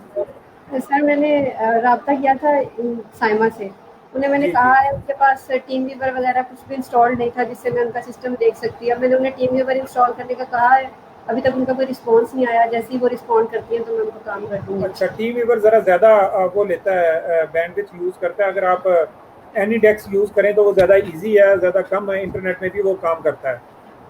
चलिए सर ठीक है, मेरे पास तो इंस्टॉल्ड है एनी डेस्क की, मैं फिर से यही रिकमेंड वो करूँ। आसान सा है, आप एनीडेक्स यूज़ करेंगे वो उनके लिए भी आसान होगा और आपके लिए भी। चलिए ठीक है सर, थैंक यू। जी अहमद, अहमद मुख्तियार। अस्सलाम वालेकुम सर, क्या हाल है? वालेकुम सलाम, अल्हम्दुलिल्लाह मैं ठीक सर हूँ। आपको मैसेज किया था फेसबुक पे, आपने उसे सर सीन ही नहीं किया। पता नहीं, अब आपका मैसेज मैं देख रहा हूँ, कोई भी मुझे एक मिनट मुझे चेक करने दें। जी फरमाएं, आप अपनी क्यूरी बयान करें, इतनी देर में मैं आपका सर मैसेज भी देख लेता हूँ। मैंने सर बिड की थी फ्रीलांसर पे sir, non profit website build करने की सर, प्रीमियम थीम आपका में मुझे थी कोई सर। मैसेज नहीं आया हुआ अहमद साहब। सर मेरे पास मैसेज अहमद खान दहा या कुछ इस तरह नाम है आपका? जी जी सर, ये लिखा हुआ है आई नीड योर हेल्प। इसमें हाँ आपने सर सही इसे है, सीन नहीं ऑडिटेड। किया। ये देखिए सही सही, 200। ठीक है। मुझे आपका ये, आप चूँकि मेरी फ्रेंड लिस्ट में नहीं थे इसलिए तो मुझे पिंग नहीं आई, माजरत। जी फरमाएं अब आप ज़रा। हाँ जी सर, ये मुझे एक सर प्रोजेक्ट मिला था। प्रोजेक्ट मिल गया या अभी कम्युनिकेशन चल रही है? सर ये अवार्ड हो चुका है सर मुझे, यहाँ पे ये देखें अवार्ड लिखा हुआ कमाल कर दिया आपने भी यार, आपको भी प्रोजेक्ट मिल चुका है। है। हाँ जी सर, ये $200 में सर हमारी हुई थी बात फिक्स। तो सही। सर इसके अंदर जो है करना क्या है? सर एक वेबसाइट बनानी है जिसका ऑलरेडी प्रीमियम थीम दिया हुआ है उन्होंने सर। तो किस उसके तरह की अंदर वेबसाइट सिर्फ बनानी है, क्या क्या उसकी रिक्वायरमेंट है? सर उसकी ये वेबसाइट मैंने बनाई है सर, ठीक है। मतलब ये इसमें सर आपने ये बनाई है इसकी या उसने जी बनाई सर, हुई है? ये सर उसने मुझे थीम दिया है प्रीमियम सर, उसके ऊपर मैंने बिल्ड किया सर ये। सही। तो ये उसका मतलब फीचर्ड पिक्चर है सर, ये उसकी मिशन स्टेटमेंट है, साथ में डोनेशन बटन्स हैं, इनको थोड़ा सा एडिट करना है, साथ में ये सर न्यूज़ का एरिया बनाया है उसके लिए, ताकि जब भी वो कोई पोस्ट बनाए न्यूज़ में डाले तो उसकी यहाँ पे डिस्प्ले हो। वो तो डेटा साथ सबसे में आपको पहले देता जा रहा है जो आपने अपलोड करना है, यानी डेटा जो नहीं पुट करना सर, है ये डेटा? हाँ डाटा जी, डाटा वो खुद ही अपलोड करेगा, उसने ठीक डाटा है, मुझे सही नहीं है। दिया। 3 दिन का सर प्रोजेक्ट है ये ब्लॉग का जगह है सर। इसने कहा था कि 3 पोर्शन सही। में ब्लॉग्स रखने हैं, जो भी लेटेस्ट ब्लॉग मंगवाएं। और ये सर मतलब स्टोरीज हैं, जैसे कि ये सिंपैथी के लिए एक वेबसाइट है, तो जिनकी स्टोरीज होंगी वो यहाँ से सबमिट करेंगे सर, सबमिट फॉर्म से। तो ये जिसकी वेबसाइट है सर उसके पास ये जाएगा सर, मतलब स्टोरी। अहमद साहब, कोई इशू तो नहीं आ रहा आपको, कोई प्रॉब्लम तो नहीं है? सर प्रॉब्लम सर मुझे इसमें बहुत ज़्यादा आई है सर, बहुत फेस किया है मैंने, और बड़ा मुश्किल टाइम था। और अच्छा, उससे सर ये कब मैंने का मिला गालियाँ हुआ भी आपको? बड़ी, ये सर मुझे मिला है जुम्मे को सर, और ये उससे इतनी जुमे गालियाँ भी खाई हैं, माफ़ियाँ भी बहुत मांगी हैं सर उसे, क्योंकि उससे? मिस्टेक्स बहुत हुई हैं। हाँ जी सर। ठीक है, ये आपका पहला प्रोजेक्ट है?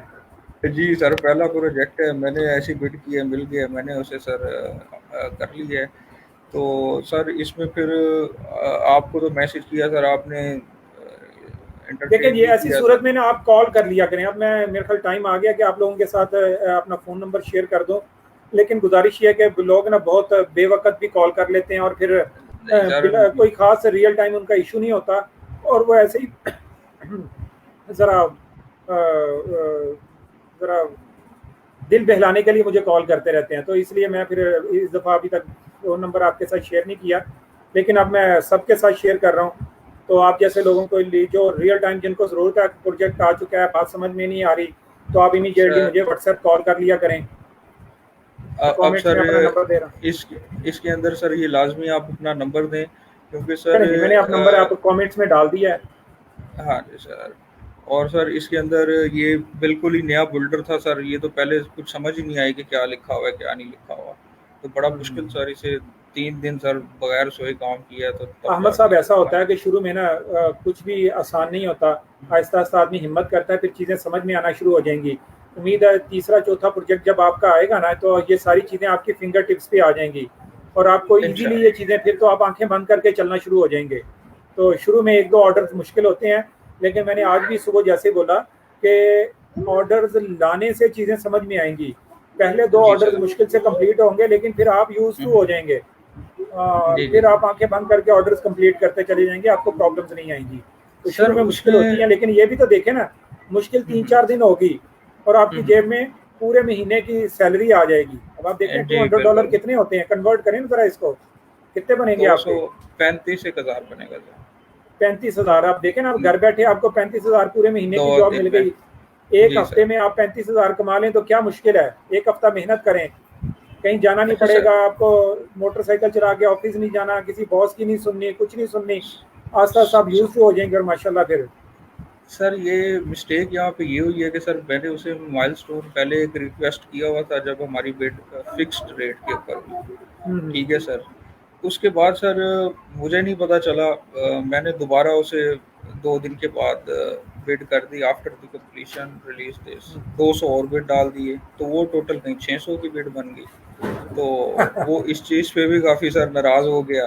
फिर सर उसने मुझे इसमें डैशबोर्ड एडमिन पैनल में ऐड किया, तो मैंने सर डेमो कंटेंट 2 दफ़ा डुप्लीकेट कर दिया, तो फिर मुझे प्लग इन करके दोबारा वर्डप्रेस रीसेट करना पड़ा, तो वो सर यूज़र लिस्ट से निकल गया।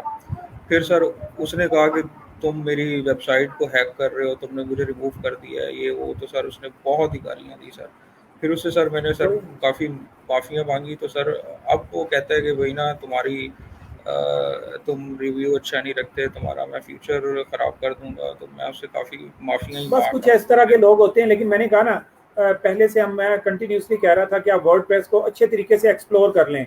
जो लोग हाँ। वर्डप्रेस में एडमिन पैनल में जान मार रहे होंगे, 5-6-10 घंटे उन्होंने दिए होंगे उसको, तो उनको ये प्रॉब्लम नहीं आती। आप भी थोड़ा सा फोकस करते पहले लोकल होस्ट में वर्डप्रेस को, ये सारा जो प्रोजेक्ट का असूल ये है, अब आप जरा सुन लें, क्योंकि ये जब आप लोग काम करते हैं तो फिर ये चीज़ें मैं बता पाता हूँ। अगर आप क्यूरीज ना लाएं, आपको प्रॉब्लम्स ना आए, तो मैं बताता भी नहीं हूँ, क्योंकि ये चीज़ें बगैर चीज़ों होता यूँ है कि जब आपको प्रोजेक्ट मिलता है, आप जरा समझिएगा, प्रोजेक्ट जब आप मिलता है तो असूल ये होना चाहिए कि लाइव साइट पे कभी काम ना करें। लाइव साइट के कोड को डाउनलोड करें। वर्डप्रेस की सूरत में डाउनलोड करने की जरूरत नहीं है। आप वर्डप्रेस को लोकली कॉन्फ़िगर करें पहले अपने पास, जैसे हमने पहले किया था ना लोकल होस्ट पे। जी वैसे कॉन्फ़िगर करें। जो उसने थीम आपको दिया ना, वो थीम अपने पास लोकली इंस्टॉल करें और उसमें सारे काम करना शुरू कर दें। जो काम वो कह रहा है, एंड प्रोडक्ट बना के फिर उसके बाद आप यूज करें। खुद ही उसने सर थीम परचेज की है, खुद ही उसने अपने सर्वर पे अपलोड की है, और उसने उसके बाद मुझे डिटेल्स दी हैं, लॉग इन डिटेल्स डायरेक्ट। चले कोई नहीं, वो थीम आप डाउनलोड कर सकते थे। पूरे के पूरे वर्डप्रेस को एक्सपोर्ट करके लोकल में डाउनलोड कर लेते, फिर उसके ऊपर हर तरह के एक्सपेरिमेंट करते। जब एक्सपेरिमेंट कोई सक्सेसफुल हो जाता तो फिर उसको लाइव पे अपलोड करते। तो सर वो लाइव पे वो ऑलरेडी कर चुका था वो थीम, तो फिर मेरे से नहीं कैसे उसका तरीकाकार भी मैं यही तो बता रहा हूँ ना। पहले उसके सारे कोड को डाउनलोड कर लेते लाइव से ही डाउनलोड होता वो। आप वर्डप्रेस की साइट से नहीं जाते। जैसे आप सी पैनल एक्सेस दिया उसने आपको, सी पैनल एक्सेस उससे लेते। एडमिन पैनल से वो डाउनलोड ना होता, लेकिन सी पैनल से वो डाउनलोड हो जाता। आप उससे सी पैनल एक्सेस मांगते या FTP एक्सेस मांगते। सी पैनल उसने नहीं दी सर, मैंने उससे मांगी थी। हाँ चले, सी पैनल ना देते फिर उसे कहते हैं FTP एक्सेस दे दो। चलो खैर, ये चीज़ें ज़रा केयरफुली देखने की होती हैं। लाइव सर्वर पे जब आप चेक करें ना, काम करें, तो ज़रा केयरफुली काम करना होता है वहाँ पे। आहिस्ता आहिस्ता सीख जाता है आदमी, कुछ भी मुश्किल नहीं होता। पहला प्रोजेक्ट थोड़ा सा मुश्किल होता है। इसका सर 4 दिन का मैंने से टाइम मांगा था। आज सर तीसरा दिन है और ये मतलब इसकी साइट जो है कंप्लीट हो चुकी है तकरीबन। आज शाम में मैं इसे डिलीवर कर दूंगा। तो चलें, अब आप ज़रा उसके साथ पोलाइटली कम्युनिकेट करें, उसे बताएं कि मेरे से थोड़ी सी गड़बड़ हुई है, यकीनन आपको मैंने परेशान किया होगा। तो उसको थोड़ा सा आप कुछ ऑफर करें, कुछ ऐसा कि जिससे वो उसको लगे कि ठीक है जी, एक आदमी ने गड़बड़ की है, लेकिन उसके साथ वो मुझे कुछ ऑफर भी कर रहा है। तो इससे वो लोग हैप्पी हो जाते हैं। आप उसे फॉर एग्जांपल कह सकते हैं कि इसकी मेंटेनेंस, फॉर एग्जांपल मैं आपको या इसमें कुछ और एक्स्ट्रा काम जो 2-4 दिन का हो, 8-10 घंटे का हो, वो मैं फ्री में कर दूंगा आपको, क्योंकि मैंने आपको डिस्टर्ब किया। इस तरह वो आपको बुरे रिव्यू नहीं देगा, वो स्टार नहीं देगा, स्टार्स आपको अच्छे देगा, आपको फीडबैक अच्छा देगा। सही है जी। तो आप अपनी बातों को माने कि ठीक है, मुझसे कुछ गलतियां हो गई, मैं आपकी बात को समझ नहीं पाया, ना समझने की वजह से मुझे ज़रा इशू आया। तो इसके रिवॉर्ड के तौर पे या इसको कंपनसेट करने के लिए मैं आपको ये कहता हूँ कि अगला 8-10 घंटे का कोई भी काम आप मुझसे करवा सकते हैं, या कुछ इस तरह का सोच लें। आपको किसी तरह की उसको ऑफर करें जिससे वो आप ना चीज़ें मैनेज हो जाएं, वो आपके साथ अच्छा चले। फिर नेक्स्ट टाइम भी वो समझ जाए कि एक आदमी से गलती हुई, लेकिन वो अपनी गलती को तस्लीम कर रहा है और साथ में मुझे उसको कंपनसेट भी कर रहा है किसी तरीके से। तो सर बहरहाल अब तो कुछ बेहतर है वो पहले से। हाँ, लेकिन फिर भी ये चीज़ सामने रखनी चाहिए। जब किसी को तंगी होती है ना, हमारे यहाँ तो कोई नहीं, हम कहते हैं सॉरी जी, माफ कर दो, तो समझते हैं कि सब पहले जैसे हो गई। लेकिन गोरे लोग ऐसा नहीं करते। वो आपको फीडबैक देगा, वो आपको रेटिंग देगा, तो उसमें इन सारी चीज़ों को सामने रख के रेटिंग देगा। वो अच्छी रेटिंग नहीं दे पाएगा। इसलिए आप ज़रा उसके साथ इस तरह की कम्युनिकेशन रखें ताकि ना वो ज़रा उसकी दिलजोई हो जाए। हाँ जी सर, मैंने उसे बताया कि मेरा पहला प्रोजेक्ट है और उसे माजरत की कि मतलब गलती हो गई है मेरे से, मुझे नहीं पता चला। चलो बहरहाल, अच्छी बात है। जरा फ्रैंक एनवायरनमेंट क्रिएट कर लें, फ्रैंक एनवायरनमेट ताकि हाँ जी, अब तो बहुत बेहतर है सर। पर मेरे से ये माइलस्टोन वाली अगले दिन ही गलती हो गई दोबारा। चले कोई नहीं अहमद साहब, आपको तो कैसे मुबारकबाद दीजिए, मुझे ये भी समझ में नहीं आती। हम क्लास में होते तो यकीनन बहुत अच्छे तरीके से आपको अप्रिशिएट करते, लेकिन बहरहाल आपका पहला प्रोजेक्ट है और आपने हिम्मत की माशाल्लाह। $200 का प्रोजेक्ट कोई छोटा चीज़ नहीं होती। 1 महीने की सैलरी ऑलमोस्ट आपने निकाल ली है, तो लगे रहें जी, इंशाल्लाह आप इससे भी बड़े ऑर्डर्स आपको मिलेंगे इंशाल्लाह सर। इसके बाद यही टारगेट है इंशाल्लाह सर। इंशाल्लाह। Thank you so much sir, thank you. अल्लाह हाफिज़। चलें जी, आप सब लोगों ने भी देखा कि 2 लोगों ने ऑर्डर्स अच्छे ऑर्डर हासिल कर लिए। आतिफ साहब तीसरा ऑर्डर हासिल करने की कोशिश कर रहे हैं, एक कंप्लीट कर चुके हैं, एक प्रोग्रेस में है। और ये ख़ास तौर पे अहमद मुख्तियार साहब ने तो बहुत बड़ा $200 का ऑर्डर ऑलमोस्ट कंप्लीट कर लिया। तो आप लोग भी थोड़ा सा हिम्मत करें, इंशाल्लाह आप लोगों को भी ऑर्डर्स मिलेंगे, कुछ मुश्किल नहीं है। अर्निंग ऑनलाइन करना, वो इंसानी कमाते हैं और आप माशाल्लाह टैलेंटेड हैं और बहुत ज़्यादा टैलेंट आपके अंदर छुपा हुआ है, जस्ट उसको ट्राई करने की ज़रूरत है। इंशाल्लाह जी कल मिलते हैं, प्रैक्टिस कीजिएगा, अपवर्क और फाइवर को टाइम दीजिएगा, ऑर्डर्स लाने की कोशिश कीजिएगा। इंशाल्लाह कल मुलाकात होगी। अस्सलाम वालेकुम।